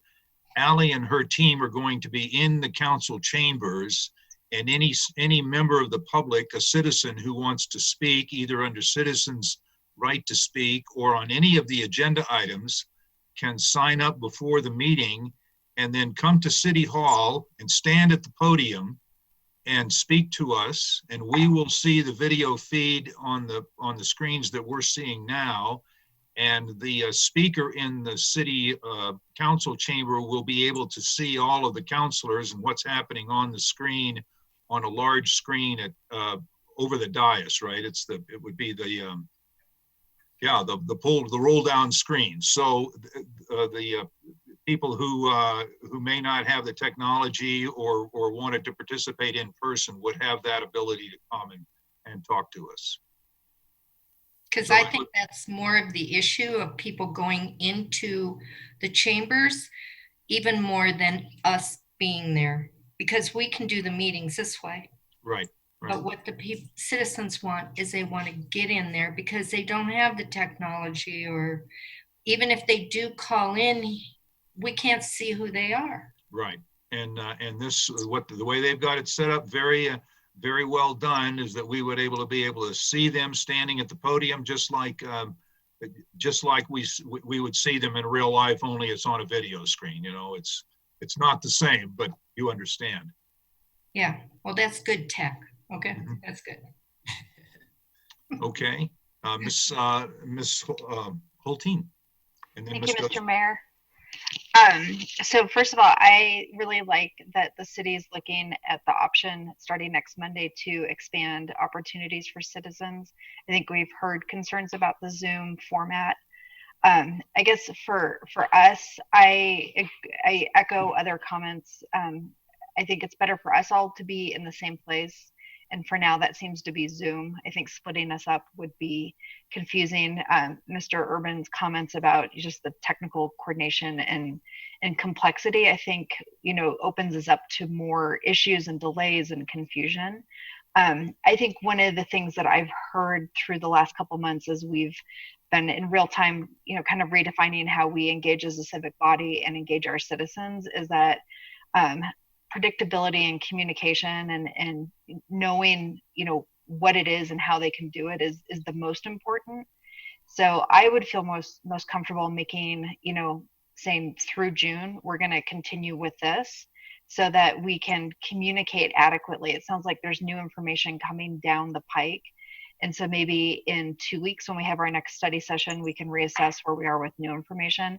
But I feel like for our citizens, the best thing we can do is say for the month of June, we're going to keep doing this, as well as add the option for citizens to come and speak in person at City Hall, if that's a better conduit for them. But I think, again, the best thing we can do is give our citizens, advance notice, predictability, and less confusion about where they need to be. And when we make the decision, make it so we've got enough advance warning for any of our quasi judicials, like for us to be able to say, in 3 weeks, we will commence this. So I feel like right now our best option is to stick with what we're doing, add the in-person option at City Hall for citizens, and reassess when we have more information. Thank you, Ms. Dozeman. Thank you, Mr. Mayor. I would agree completely with all of the points that Ms. Holteen just made. And I just have a little bit of a clarification as far as like masks and the requirement for social distancing when we're all wearing masks. Because I would much rather prefer to be meeting in person, especially for public hearings. But on the other hand, I've also noticed that people who don't regularly participate in in-person meetings have had the opportunity to call in and give their input on these Zoom meetings. So while some have said that this has really been inopportune and inaccessible to some, I've actually kind of noticed it on the other hand that people who normally wouldn't participate have been able to. So I don't think that we can really say definitively that having Zoom meetings and allowing people to call in and participate in the Zoom meetings has really disabled people from participating, because I've actually seen that it's enabled them to participate. So those are just kind of my thoughts, and I really appreciate the idea of citizens participating in person at City Hall and us allowing to see that. I think that is a great compromise as far as having our Zoom meetings, having all of the council members in one place. We know the platform that we are all on and how the people can see us, but then they also understand that not only can they participate on our Zoom meetings and call in, but they can also give their statements at the podium. So I really want to thank you all for testing this out and being so adaptive and like you guys have been very mobile and pivoting as much as possible. And I wanted to share with you a local business owner that I spoke to this week about when I went to go get some food. They said that they really lost hope in a lot of how the governments have handled the situation, but that they felt our city and particularly our city staff has handled this so well that they've been very informative, they've been accessible, and they've helped out as much as they possibly can. So I just really want to give kudos to all of our city staff, because you guys have done a phenomenal job in not only being there for us, but also being there for the community and getting information out quickly, and have a lot of clarity for people to know, what's expected of them and how you guys can help. So I just want to give you a lot of kudos for everything that you guys have put in place. Thank you. Thanks, Leah. Appreciate that. Thank you. Thank you. Well, I think unless there's any, I'm sorry. Yeah. That gives you clarity on where we're going. It does. Unless there's any more comments, well, thank you very much. We'll move forward with moving forward as stated, and at least through June, and reassess when we get more information from the health departments. And one other quick thing on the City Hall side, I think we've been doing a great job providing customer service virtually as much as we can, but we're phasing in starting on June 16th. We're going to provide opportunities again for citizens who maybe can't get customer service virtually to schedule an appointment to meet with staff at City Hall. We're going to start with just on Tuesday, Wednesday, and Thursday because that's when court is in session. And we're going to have morning hours and afternoon hours shutting down during midday to do some disinfecting and cleaning. And we'll have some workstations in the lobby where folks can set an appointment if they need to meet with staff in person. Again, just trying to provide another opportunity for our citizens. We think we're doing a pretty good job actually virtually, but there may be some that may need to meet with staff face to face. So we're going to make that happen starting on June 16th. Very good. Ms. Weaver. Thank you so much, Mr. Goff, for all of that. I was just curious, regardless of whether we have an ordinance for masks continuing or not, can the city require that everyone be masked in city offices? We can, and employees have to be still by government or state orders. Okay. We're going to sign City Hall buildings and facilities that we're requesting that everybody wears a mask. Okay. And we'll provide those masks if they don't have one. We're not going to get in a drag out fight with people if that they refuse. And we'll help them as quickly as we can and ask them to leave once they're done. Yeah. But I don't want to put employees in between folks that may not want to wear a mask. Exactly. If you're going around our community, it's amazing. I think 99% of people are wearing masks and respecting that. So I don't think we'll have an issue. Okay, good. Thank you. Thank you. Anything further on your staff report, Mr. Goff? That's it. Thank you, Mr. Mayor. Okay, thank you so much.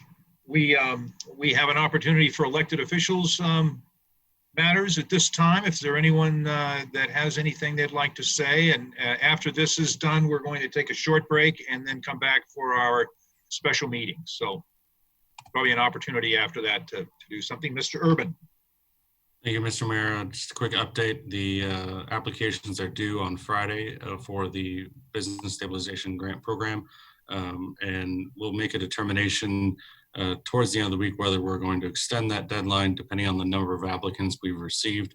We received quite a few new applicants towards the end of the week last week, and so we'll see where we are in the midweek as to whether or not we need to extend the deadline. But at this point, we're expecting the deadline to hit on Friday at noon. Thank you. Any other matters to come before us right now? Ms. Hulteen and then Ms. Hutchinson. Thank you. I just have a question regarding the executive order that Patrick's operating under. We had enacted that, I believe, in March. And I'm just wondering if there is a benefit to revisiting that at some point. Now that we're kind of seeing the pattern at which information is coming out of the state and the county and some of the patterns that we're operating under as a governing body. So I would just be curious if anyone has a thought on that and if that's something that we should maybe think about looking at again soon. Well, that's a question for discussion. Is there discussion on that item? I would just add to that, it's important that we have an emergency declaration in place. I'm not suggesting Ms. Hulteen saying that we repeal it or anything, but to get federal funding, we need to have an emergency declaration in place. We can certainly look at it and make any changes that you would like to make. Right now, it's in place until the governor rescinds the state health order, public health order, or city council rescinds it, whatever comes first. So I would just encourage you, recommend to keep something in place as long as we can so that we continue receiving federal funding. Yeah, thank you. I wasn't insinuating at all that we rescind it. It's just if there's other, if there's aspects about it that need to be revised to serve you, Patrick, or that we've learned about, I just want to throw out there that I don't want to lose track of that. Okay, we'll take a look at it and see. Thank you, Ms. Hutchinson. Thank you, Mr. Mayor. I think it's important to keep that in place because with what's going on downtown, public health is usually a couple weeks behind on assessing exactly what's going on. And I think we're in a good place with that right now. I also would like to thank the Wheat Ridge Police Lakewood SWAT team for help that they did downtown, or if they're continuing to do that.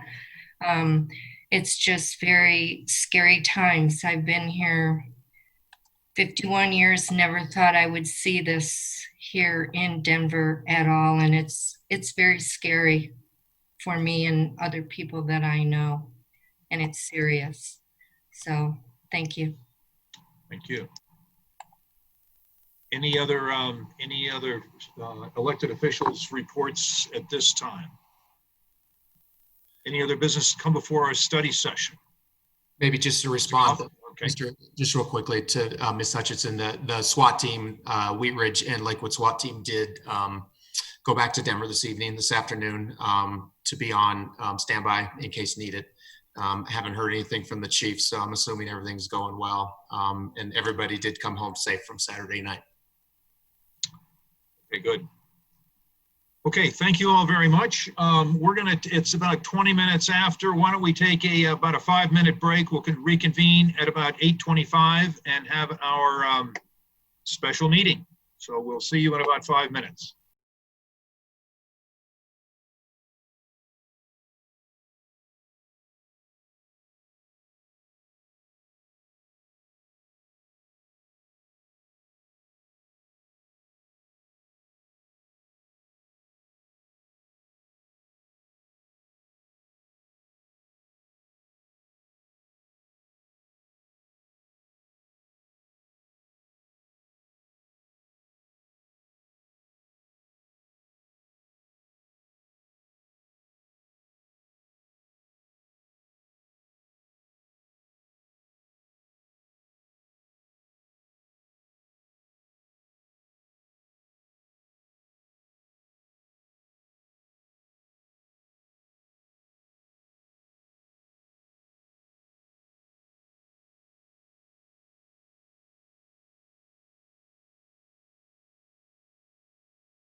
Am I on? Okay. Call to order the special city council meeting for the city of Wheat Ridge, Colorado for June 1st, 2020.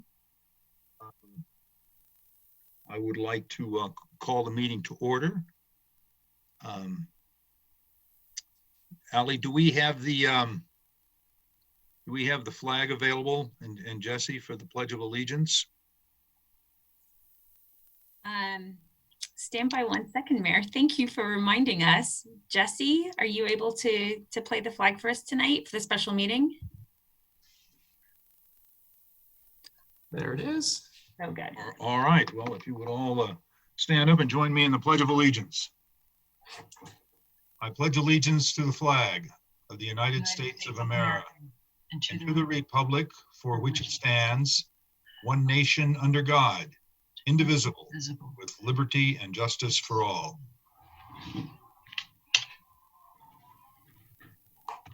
Thank you. Will the clerk please call the roll of the members?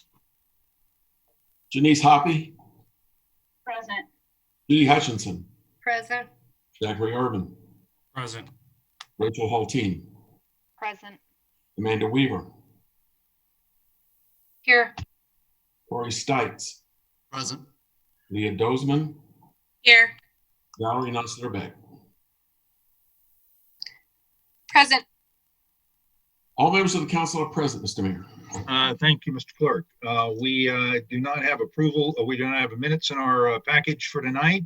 We will have those at our next meeting a week from today. Without objection, the approval of the agenda will stand as presented. I would like to open it up for citizens' right to speak on any item not on the agenda. If there's any members of our public out there who would like to speak at this meeting, now is an opportunity to speak. We are meeting in a virtual format tonight. All of the public has been, pardon me, unmuted at this time. And if you would like to speak, please unmute your own device and ask to be recognized, and I will recognize you. You please give us your first name and your last name. If you would spell your last name for the record, give us your address, and you'll have 3 minutes to speak. Is there any member of the public now who would like to speak under citizens' right to speak?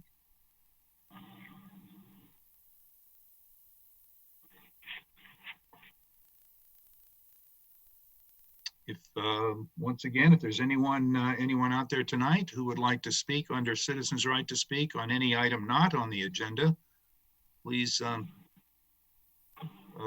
speak up and I will recognize you. I see someone perhaps at telephone number ending in 1340. Do you wish to speak tonight? No. Thank you. Is there anyone else with us tonight who would like to speak under citizens' right to speak? I don't hear anyone, so I'm going to close citizens' right to speak. And we will go to, let's see, we don't have any consent agenda. We don't have any public hearings. We don't have any ordinance on first reading. So we are under decisions, resolutions, and motions. And we have agenda item number 1. Ms. Hoppy, would you please introduce agenda item number 1? Thank you, Mr. Mayor. Resolution 30-2020, a resolution of the Wheat Ridge City Council extending the requirement for the wearing of face coverings in critical businesses. At issue, City Council approved a resolution on April 27th, 2020, ordering customers of critical businesses as defined by the Colorado Department of Public Health and Environment to wear face coverings. That order expires on May 30th, 2020. At the study session on May 18th, consensus was reached to include a resolution extending the order to June 14th, 2020 on the June 1st business meeting to receive citizen input and for further City Council discussion. Thank you. Mr. Goff, do we have a staff presentation on this item? You're on mute. Yeah, sorry. Thank you. I think that the issue statement is a pretty good introduction. Mr. Dahl is on the call, and he does have a few comments he would like to make on this resolution.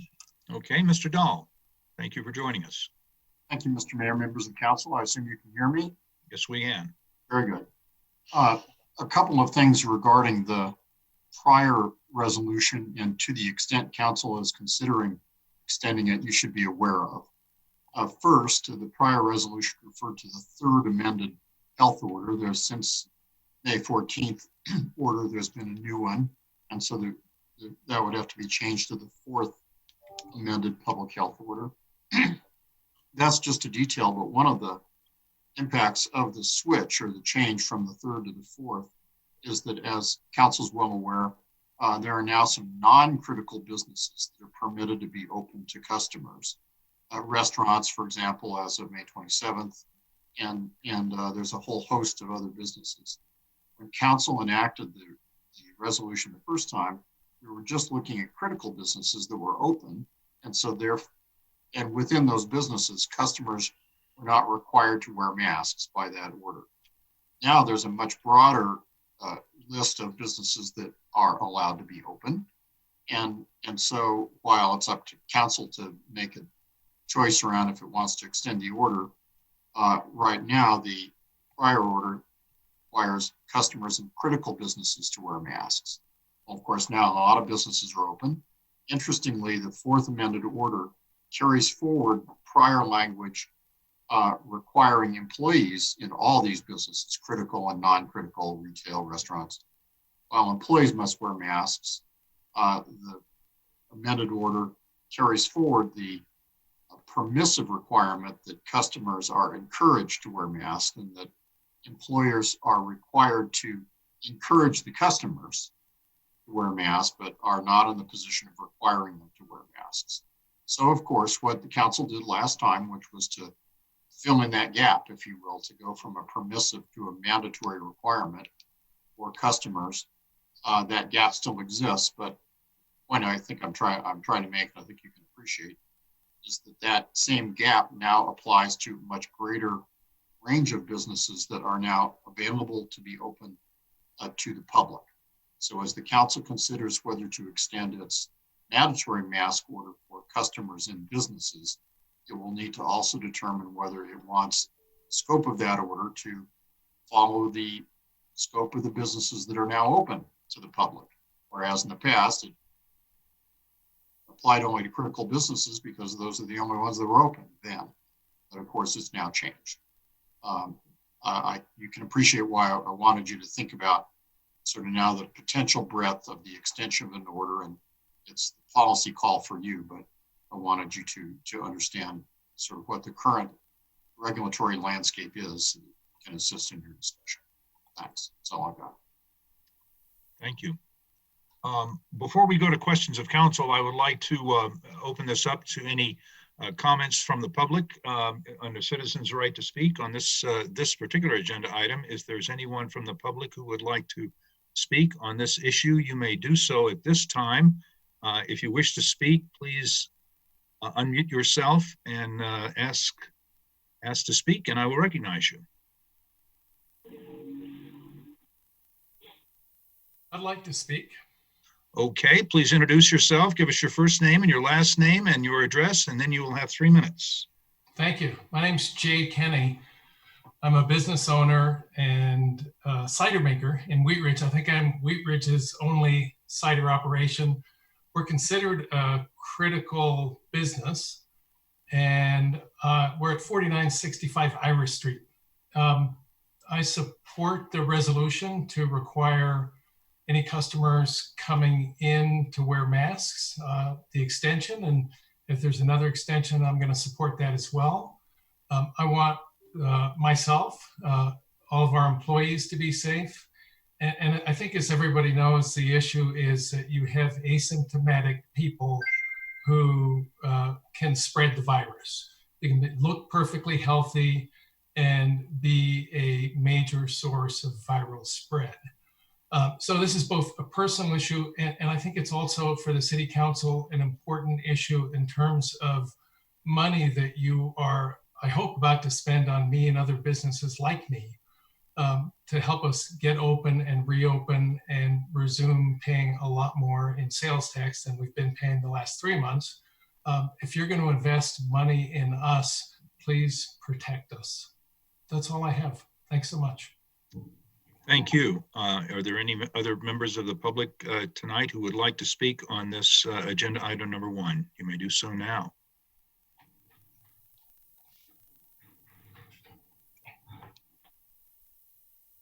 Okay, I don't hear any more public comments forthcoming, so I would like to go to questions from council and recognize Ms. Weaver. Thank you, Mr. Mayor, and thank you, council, for letting me speak. I'm having a emergency at the farm, so I may have to get off the call in a bit. I would like to support continuing the mask ordinance, and if not for all businesses, I would really appreciate it. And as we think about all of our population, especially those that are vulnerable. I'm a caretaker for a mother in her 80s. And so I have to be extremely careful about where I am and that everyone's masks. And as an essential worker with delivering food, I also have to be very careful. So I am always masked outside this house and gloved. And I feel, I agree with the caller who just called in, that it is the not only polite thing to do, but I've been reading many scientific reports about this, and the masks really keep those people that have it from spreading it in many ways. So I would ask that the council support continuing the mask ordinance. I am not sure what to do about bars and restaurants. I recognize that is a really difficult issue. I would just ask that we really consider for those people who really need those masks to be in place, those that are over an age limit that are vulnerable, and those that are immune compromised, that at least essential services, buying food, going to the pharmacy, things like that we require masks for those services. Thanks. Thank you, and good luck with the goats.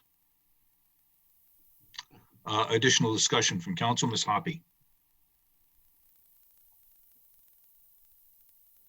I just have a few clarifying questions, and I'll save my discussion items till after a motion. But as I read the memo, the way I understood it was that through the public health order, employees are required to wear masks, and that's employees of critical businesses and also personal services.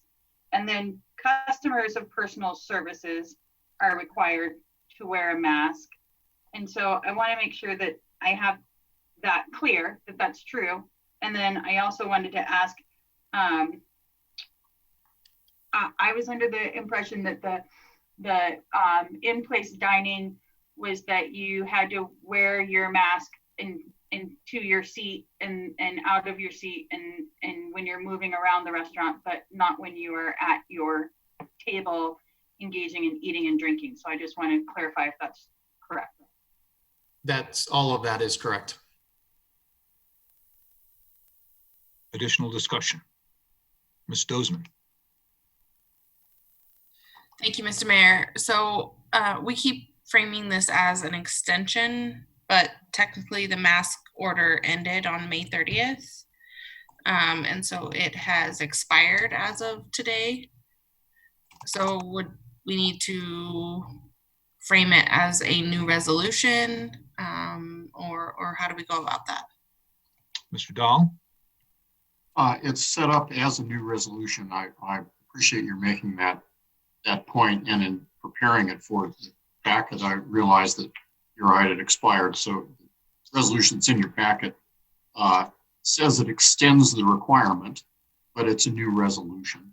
And the fact that it's not in force right now wouldn't really matter. If you approve it, it's effective immediately, and so would have been a gap of a day or two. Again, Ms. Dozman. Thank you, Mr. Mayor. So I think my biggest issue all along has really been the messaging and how confusing it has been to the public. And so when we went from a mandatory order that carried a misdemeanor offense to a voluntary compliant resolution passed by council and now to whatever we decide to go with, it's really been unclear. And so I think the perception has really carried with the public as far as Wheat Ridge being very heavy-handed in requiring masks. And that has been the message that has been very prevalent on social media. And I think that has really hurt us and potentially hurt our businesses as far as people deciding not to patronize those businesses. And so my concern with this whole thing is not even now it's voluntary as far as compliance goes. And yet the perception is still out there in the public that it's mandatory. So if we choose to extend this, I just want the messaging to be very, very clear that it's voluntary. And I know that some businesses want to be able to point to the government as requiring this, but I think that our resources are much more needed in other areas, especially given the circumstances that have unfolded in the last week. And so I don't want to put the onus onto our police department. I think the responsibility and the onus needs to be on the public and the businesses. And so if that is going to be our messaging moving forward, I just want that to be very clear and concise and black and white that it's voluntary. Thank you. Additional discussion? Mr. Stites. Thank you, Mr. Mayor. So just to clarify, right now the order as written, if it were to pass tonight, is only for critical businesses such as grocery stores, things like that. Without taking any action, we're not adding in retail establishments, anything like that. That's correct, because it mirrors your original order, which was critical businesses. Okay. Just to clarify, the Jeffco Public Health Authority, their stance on this is it's recommended, correct? That's what Dr. Johnson said here a couple weeks ago. And I believe the CDC has it recommended. So I just think that kind of like what Ms. Dozman said, we just need to be real careful and real clear as to what we're requiring, when we're requiring it, why, and I guess for how long. And I'd kind of like to know what metric we're going to use to decide that this is something that we're no longer going to require, no longer going to request. Is there a certain number that we're going to hit? I think that typically we're going off of what Jeffco and the CDC and everybody else is using. So, and I don't think any of us are doctors, or well, some of us are doctors, but not that kind of a doctor. So I'm just interested to know, when do we decide that we're not going to continue to order? And I'm not saying that it's not a good idea to wear a mask, and I don't think it, and it's something I certainly do. When do we as a government decide that we're going to stop telling people they need to wear a mask, and when does it become personal responsibility? Ms. Nosler-Beck.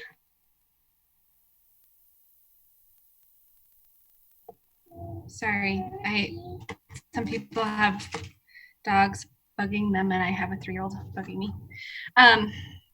Coco, I need you to go talk to your dad. I just wanted to also say, in the same way that Councilwoman Dozman brought up, that like communication is so important here. And if we decide to not go forward with the mask order, I think it's as important for us to message that correctly, that we're not saying it's a free-for-all for people to not wear masks in Wheat Ridge too. And so I realize that heading into this vote on what we're going to do either way, we've made a lot of headway. People like Patrick, you were talking about, I've seen it, people are wearing masks and they're doing this. And it's not because I think that it's because of the enforcement of the resolution that we passed, but I think it has a lot to do with people, concern for their neighbors and for their own health and safety, and for the employees and businesses. And I think it's really important that we make sure that if we decide to not extend this, we also are being very clear that we still encourage people to wear their masks when they are in businesses to protect the employees who are here and all of our residents and our businesses.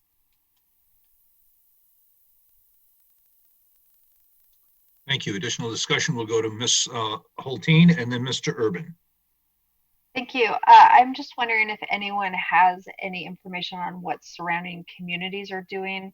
If I remember correctly, last time we discussed this, Denver, theirs was extending through June 15th because our date is June 15th on this particular ordinance. So if anyone staff has information on what other cities are doing, that would be greatly appreciated. And I'm sorry, I don't have all that information. That June 14th or 15th date was, I think I misspoke when I talked about this last week. That date refers to when the governor extended his emergency declaration. It wasn't an extension of a mask order. So I'm not sure what Denver's doing on their mask order at this time. I can research real quickly here. Okay, thank you. And we'll go to Mr. Urban. Thank you, Mr. Mayor. I think that as we look at what other jurisdictions are doing with respect to the mask order, the pertinent jurisdiction that is relevant to this discussion is the Jefferson County Public Health Department, because they're the experts in what we're talking about here. None of us could possibly be even close to being the expert that they are in this realm, and we as a city do not have our own public health department for that very reason, because they are the experts. And as much as they have the absolute authority to institute their own mask order, they have chosen to limit that recommendation they've chosen to limit that to a recommendation as opposed to an absolute order. And so I would encourage us to move the language in this resolution. It's not an ordinance, it's a resolution that we're passing here tonight, that it be a recommendation that we encourage our residents to wear a mask.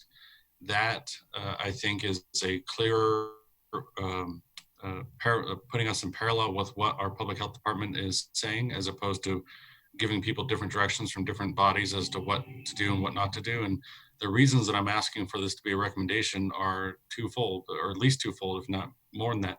Number one, for dining services, the recommendation that we wear the masks up to the table, then when we get to the table, we take them off, and then we put our left hand in and do the hokey pokey. It just sounds like people won't want to go to restaurants if we give them this sort of rigmarole on how to wear masks in and out of the restaurant. If the restaurant wants them to wear a mask, the restaurant will tell them how they should do that.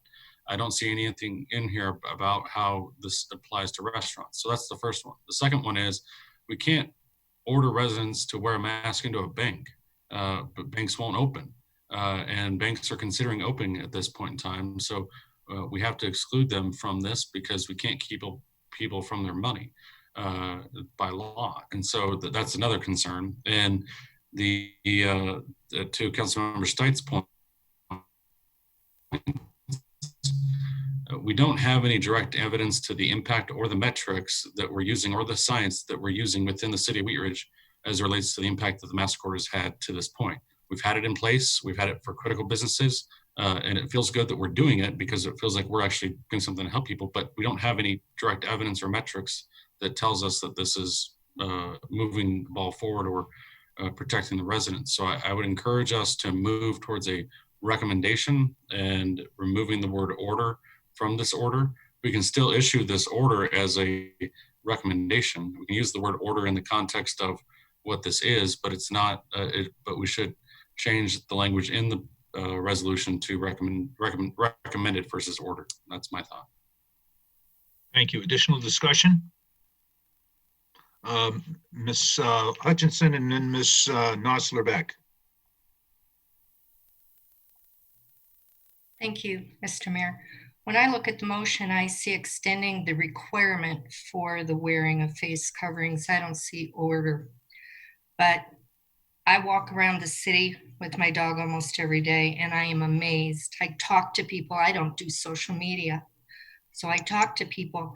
They praise Wheat Ridge for their action on going ahead and wanting to take care of their citizens and the people who are working in businesses. I see on businesses, I see signs, no mask, we don't serve you. Okay, that's pretty plain. Okay, just like no shirt, no shoes, whatever, they say that. So they are concerned about their own employees, but they also are concerned about the people who come in. We don't know where these people have come from or where they are. If they're doing social distancing, you can be asymptomatic. It's prophylactic kind of prevention that is being done. The one thing we do know, we are not seeing an exacerbation of the COVID in this area. The hospitalizations are down, and that is a good thing. We're practicing prevention. So if you don't want to wear a mask and a business says you need to wear a mask, then you don't go in there. If in a restaurant you don't want to wear a mask, then don't go in there. You know, that's what they're saying. So I'm supporting keep wearing the masks. And as far as I'm concerned, till the end of the month, we have no idea what's going to happen, what's going on downtown and things. There's a curfew right now. I got a text, 9 o'clock curfew. So it's just being safe. If you don't want to do it, then don't do it. You're not going to get, you know, arrested or anything like that, but you need to stay away from people also. Thank you. Thank you. I have Ms. Nosler back and then Mr. Stites. I wanted to chime in. I do support the moving forward with this resolution with changing the language to recommendation. And then I also just wanted to talk about when it would potentially end, if we want to just put a date in there. There are some really great resources through the state of Colorado, through CDPHE and Department of Human Services, where they give really good guidelines as to what like safer at home means. And then like the next phase is protect your neighbor. And I think where Governor Polis landed today is that we're going to be in safer at home until July 1. Am I right on that, Patrick or Allie? Oh, you're on mute, Patrick. Sorry, his executive order just came out late, right before the meeting started, so I haven't had a chance to look at it. That's what I was looking at it too. So we have kind of a clear idea that once we kind of hit that June 27th, July 1 kind of time frame, we could be heading into a second phase, which is this protect your neighbors.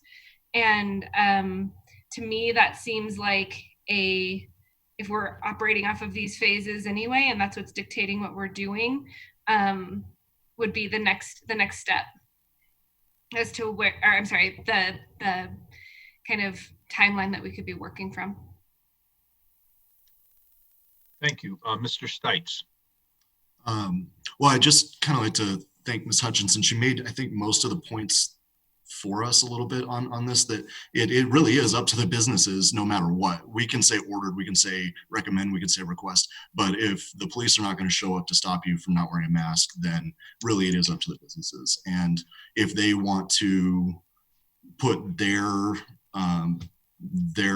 I don't know, their livelihood on the line and say yes mask, no mask, and really enforce that the way that they want to, I think that should be up to the businesses at this point. But I do agree with Ms. Nosler-Beck. I think recommend is a much better word, and I think that if we use the word recommend, I would support actually taking this from June 15th to the end of the safer at home order at June 27th or July 1st or whatever it is. If it's recommend, if it's not, I would not support it.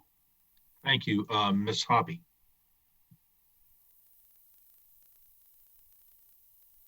Thank you, Mr. Mayor. Because we have been now in a lot of discussion and that motion has not yet been made, I'd like to ask if I can make my motion. Please proceed. Thank you. I move to approve resolution number 30-2020, a resolution of the Wheat Ridge City Council extending the requirement for wearing face masks in critical businesses with the following amendments. Section 1A, change the word order be requested.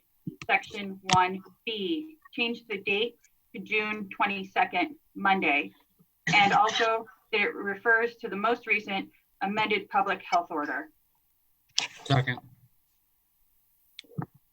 Okay, we'll have discussion on the motion. Ms. Hoppy. Thank you, Mr. Mayor. The reason why I had put June 22nd in instead of July 1st is because June 22nd is actually a business meeting for City Council, and therefore we wouldn't end up in a position where we have to have a study session and another special business meeting. And so I felt scheduling wise that was the best way for us to move forward with this. In the beginning of July starts with another study session. So it would either have to go in past July 1st or on the 22nd, and then we review it on the 22nd for it to be at a business meeting. I have a question on that, if I might, Ms. Hoppy. Would that expire at 12:01 a.m. on the 22nd or at 11:59 p.m. on that date, so that we could get it into the meeting without it being expired? Let me double check what it says specifically. And we just found out, Mr. Mayor, that the governor's order goes through June 30th, if that matters.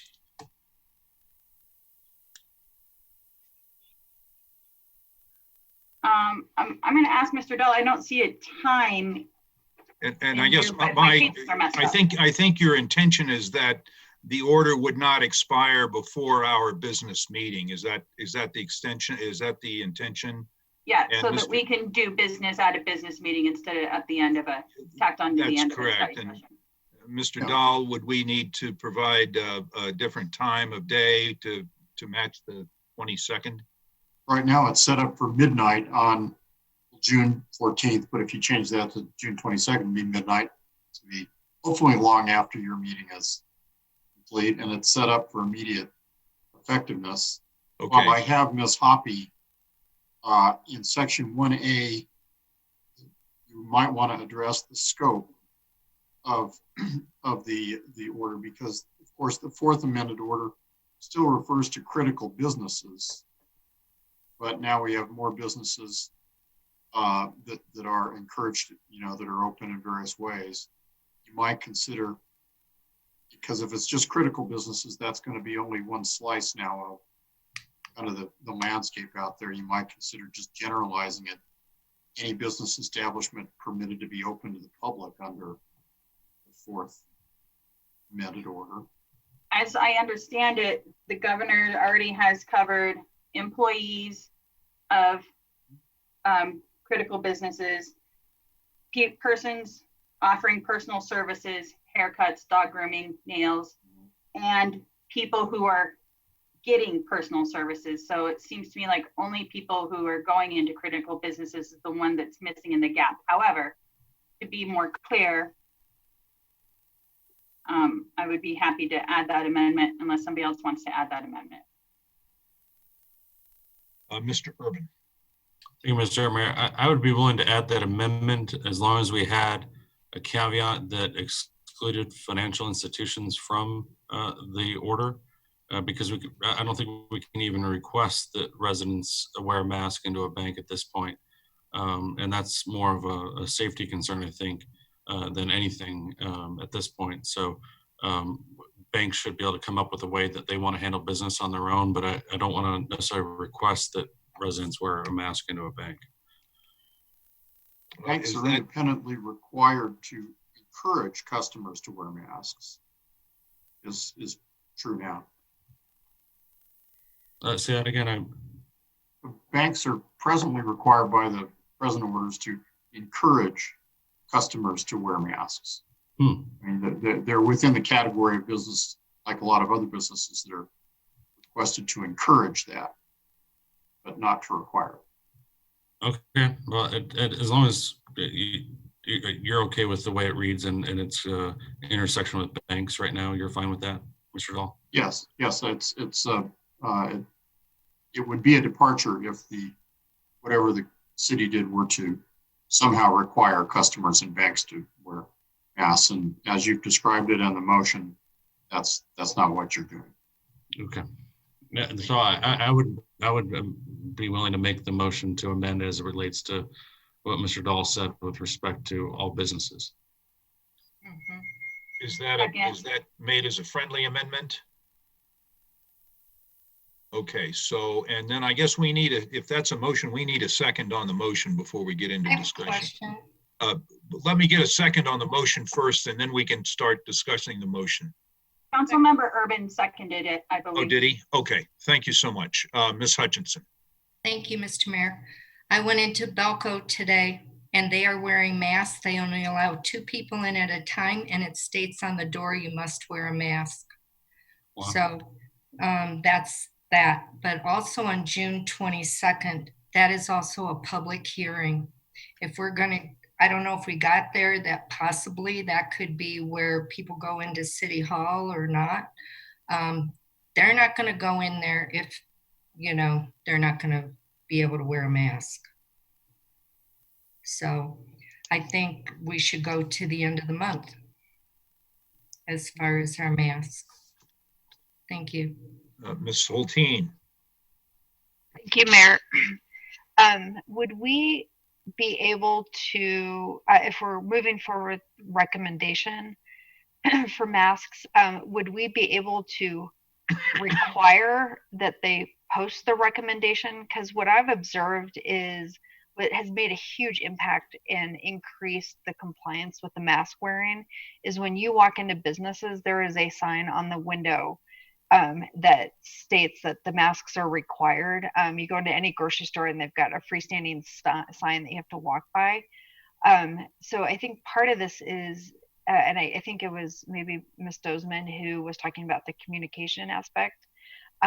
You know, the minute we start softening this and it's not being communicated, I think what we're losing is the level of compliance. And what I've heard from my neighbors, and we saw in the comments both through Wheat Ridge Speaks and Mr. Kenny, who, you know, is representing his business, is that some businesses, you know, they're wanting to protect their employees, but they're hearing from their customers that they appreciate being able to patronize businesses with high level of compliance. So if we're moving towards recommendation, can we actually require a posting of the recommendation? I have no idea like where that falls. You know, I'll start maybe. I think it might be difficult to require through this resolution. I don't know, maybe Mr. Dahl has a different opinion that a business puts a sign up, but we've been shipping those, the current signs out. We've created signs and we've been shipping those to businesses as much as possible. That's why you see so many signs up now, and we would still do that, but I'll leave it up to Mr. Dahl if we can require it. Well, you're allowed to be more stringent than the state orders. I mean, that really was the basis for your original order. But having said that, I agree with Mr. Goff that if the idea is messaging to the public, then the city providing signs to businesses is probably going to go a whole lot further than the city requiring a resolution that signs be posted. Because again, you're probably not going to go around to businesses, ticket them for not posting. So it's, you certainly you have the power to say in the resolution, you shall post signs that are provided to you by the city. Or you can just encourage or authorize Mr. Goff to continue to provide signs as provided by the city. You can require it in the resolution. I just don't think you're probably going to go out and ticket for it. So I'm not sure that that's a place to use the political capital, if you will, rather than just providing lots of stuff. Okay, well, if it's good impact, I guess I'd like to consider, and maybe I need a little help on the formality of this, but including in there that we recommend they post the recommendation. I know that's a little redundant, but again, the communication piece is just really strong, and I think will help people feel more comfortable.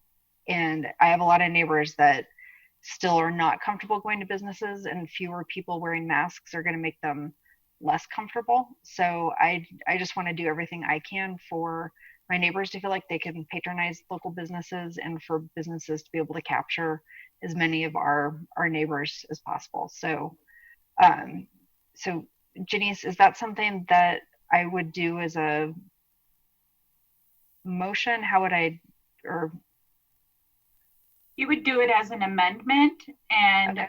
My suggestion is that you would say section 1, add a letter E, and then make that your amendment. Okay, then I'd like to propose an amendment, section 1, letter E, that we include a recommendation that businesses post the recommendation to wear masks in the business.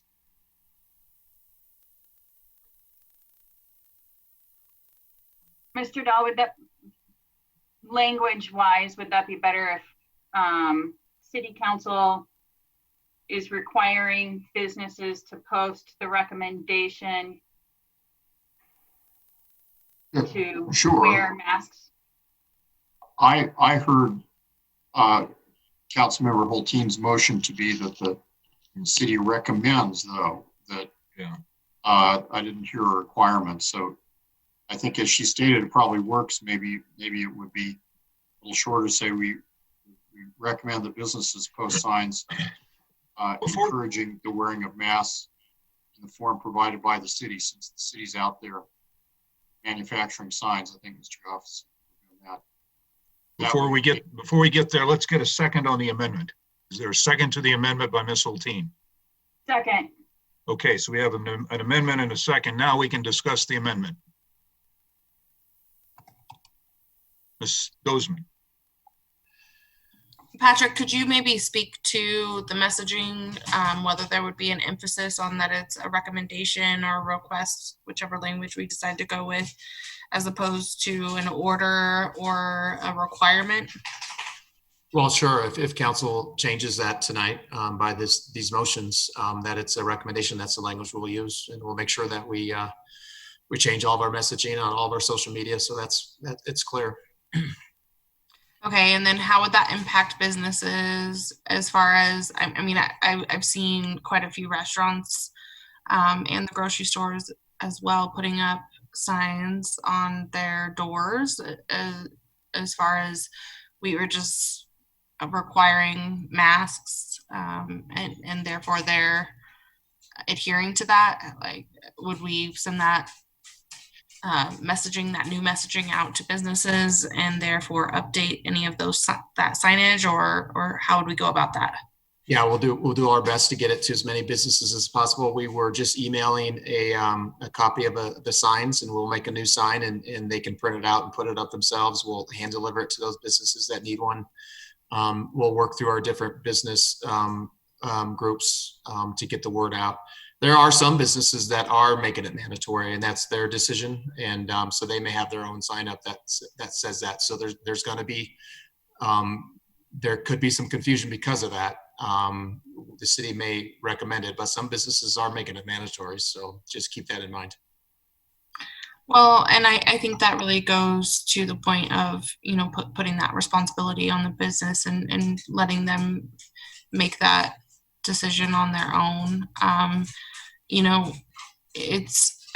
think it is really confusing coming from a state order versus a county order versus a local municipality order, and the fact that many other surrounding cities haven't followed our suit in requiring this. And so I think there's going to be a lot of confusion, but I think the one thing that I really appreciate about being a local official is that our accessibility is much higher than that of, say, the state government or the federal government. So, I have people texting me, I have people calling me, I have people emailing me, and I think that we can speak to the needs of our community and our businesses and our constituents much better than higher up levels of government. And so, having those exemptions or allowing that freedom for people to speak for themselves, for businesses to decide for themselves, is something that I really appreciate about local government. And so while I agree and have been wearing a mask outdoors, mostly because of the perception, and being mindful of others as opposed to myself, because quite frankly, I am really uncomfortable wearing a mask. I am quite claustrophobic. I don't wear turtlenecks. I rarely wear necklaces. And so having masks on for long periods of time really bothers me. And I know that other people feel that way too, maybe have medical conditions in which they cannot wear masks. And so really deciding and allowing for people to decide for themselves whether, you know, it's a necessity, and for businesses being allowed to mandate for themselves as well, especially given the hardships that they have faced in this situation. So I would definitely support the language of recommend as opposed to order, and thus not requiring any longer. So those are just kind of my thoughts as far as the masks. Thank you. Thank you, Ms. Hoppy. I just wanted to mention, because many people reached out to me and said that they support extending the requirement, the order for the masks, and more rather than against. And what I want to say to those people is that it didn't feel as though we were going to be able to get an order all the way through. So I feel like the changing the word from order to requested at least gives us something, and it doesn't leave everybody high and dry that was feeling like they were supported and felt safe behind the original resolution. Thank you. Additional discussion on the amendment? Okay, we are ready to vote on the amendment. Ms. Hulteen, you made that amendment. Can you or go ahead? I had my hand up. Can you not see me? I'm sorry. I guess I thought you were still tending to the kids. You Please. all have been in the barn with me, and I've got 2 little babies, and a friend who came to help.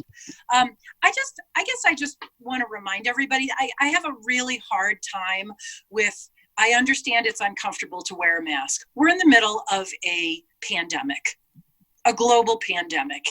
And yes, while I feel like we can recommend, and I certainly hope we do that. I really hope that everybody thinks about that. Masks are being required around the world because we're still in a pandemic and we don't have a vaccine. And I guess I feel stronger and stronger about this every day, simply because I am working around vulnerable populations, and everything I do, I have to wear a mask to protect me, but also to protect other people. And I guess that's all I'll say. Thanks. Thank you. Okay, is there any other discussion on the amendment? And Ms. Hulteen, that amendment was to recommend that businesses post the resolution or to that effect? Yeah, that businesses, we recommend that businesses post the recommendation. Okay, all those in favor of the amendment, raise your hand, and if the clerk would please count the votes. Those in favor.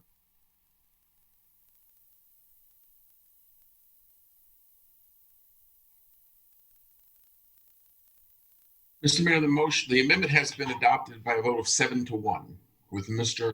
Stites voting no. Okay. No? No. I'm sorry, you're on mute, Mr. Stites.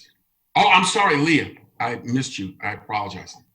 The amendment was passed 6-2 with Councilmember Stites and Dozeman voting no. Okay, thank you. So we are back to discussion on the main motion as amended. Is there further discussion on the main motion as amended? Mr. Stites. I think in section 1 it says request. Can we substitute the word request for recommend so that it matches up with the county order and the national order? I know I can make an amendment to do that, but is there support to do that? I guess would be a question that I have. I feel like the word request is stronger than recommended. So that's why I used the word request. Okay, is there further discussion on the motion as amended? Okay, let us go to a vote. All in favor of the motion as amended, please raise your hand, and will the clerk please tally the votes?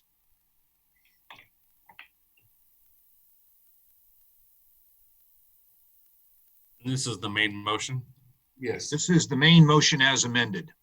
Can we make sure that everybody remembers what that main motion is? Changing the word order to requested, changing the date to June 22nd, and refer to the most recent health order and include all businesses. And then as amended. Okay, so that is the motion. All in favor of the motion as amended, please raise your hand.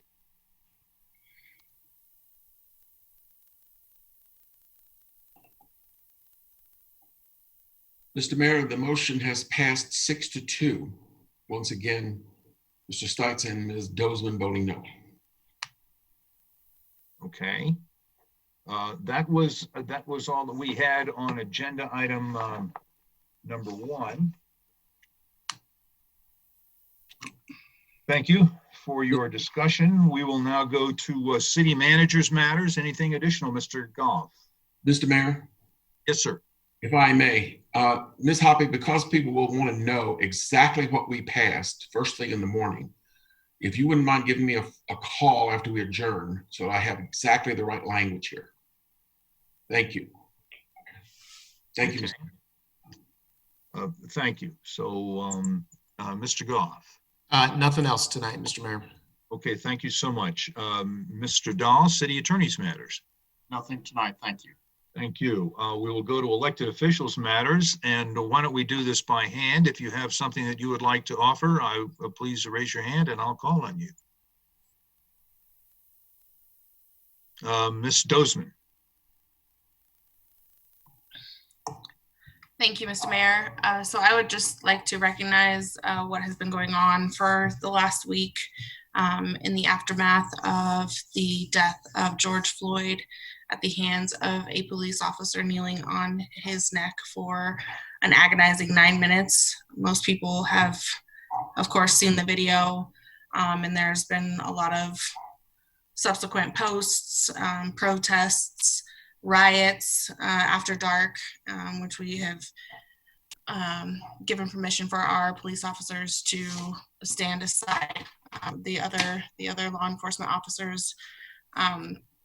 And I just want to speak as a council member about our position in the communities and being able to pass systemic legislation, systemic change, and really, lend our voice and our positions in order to not only listen and learn, but hear the community of people of color. And I think that most politics is local, and we're very accessible, and we are in a unique position to allow ourselves to start that change. And so I really appreciated Chief Murtha putting the statement out today. And so I just want to give kudos to not only our police department in really addressing these issues and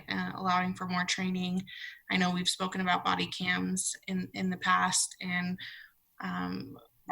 our former chief of police, Dan Brennan, spoke to the unique training that the Wheat Ridge Police Department has in de-escalation services or tactics. And so I really want to not only commend our police department, but also say that we stand with the community in facing these issues. And while I may not personally understand and be able to relate to them, that I see them and I recognize them, and I've really just been trying to take it in this last week and tried to figure out how it is that I can be a mover of change and disrupt the systemic racism that does exist in our society. So I just wanted to make that recognition, and I wanted to just really send out my condolences to George Floyd and his family, and really just try to lend support to the community and bringing us together and making a real difference. And that's only going to be possible if we come together as one and unite and make a change. So thank you. Thank you. Additional elected officials matters. Okay, well, we will wrap up our business. I'd like to thank all those individuals, staff and guests who joined us today. I'd like to thank the members of the public who joined us. Thank all of our counselors for your diligence in doing the work of the city. I once again want to thank our dedicated city staff for putting this meeting together, for being able to do the work to open up our council chambers to citizens who may wish to speak their voices there, because we appreciate hearing their voices. And it's through the group effort of all of us together that we make decisions, and we make better decisions when we listen to everyone out there. So it's a hard time. It's a strange time, but we are conquering it. We are getting better. We're getting healthier. Wash your hands. Stay safe, and thank you for being here. We'll adjourn this meeting. Good night.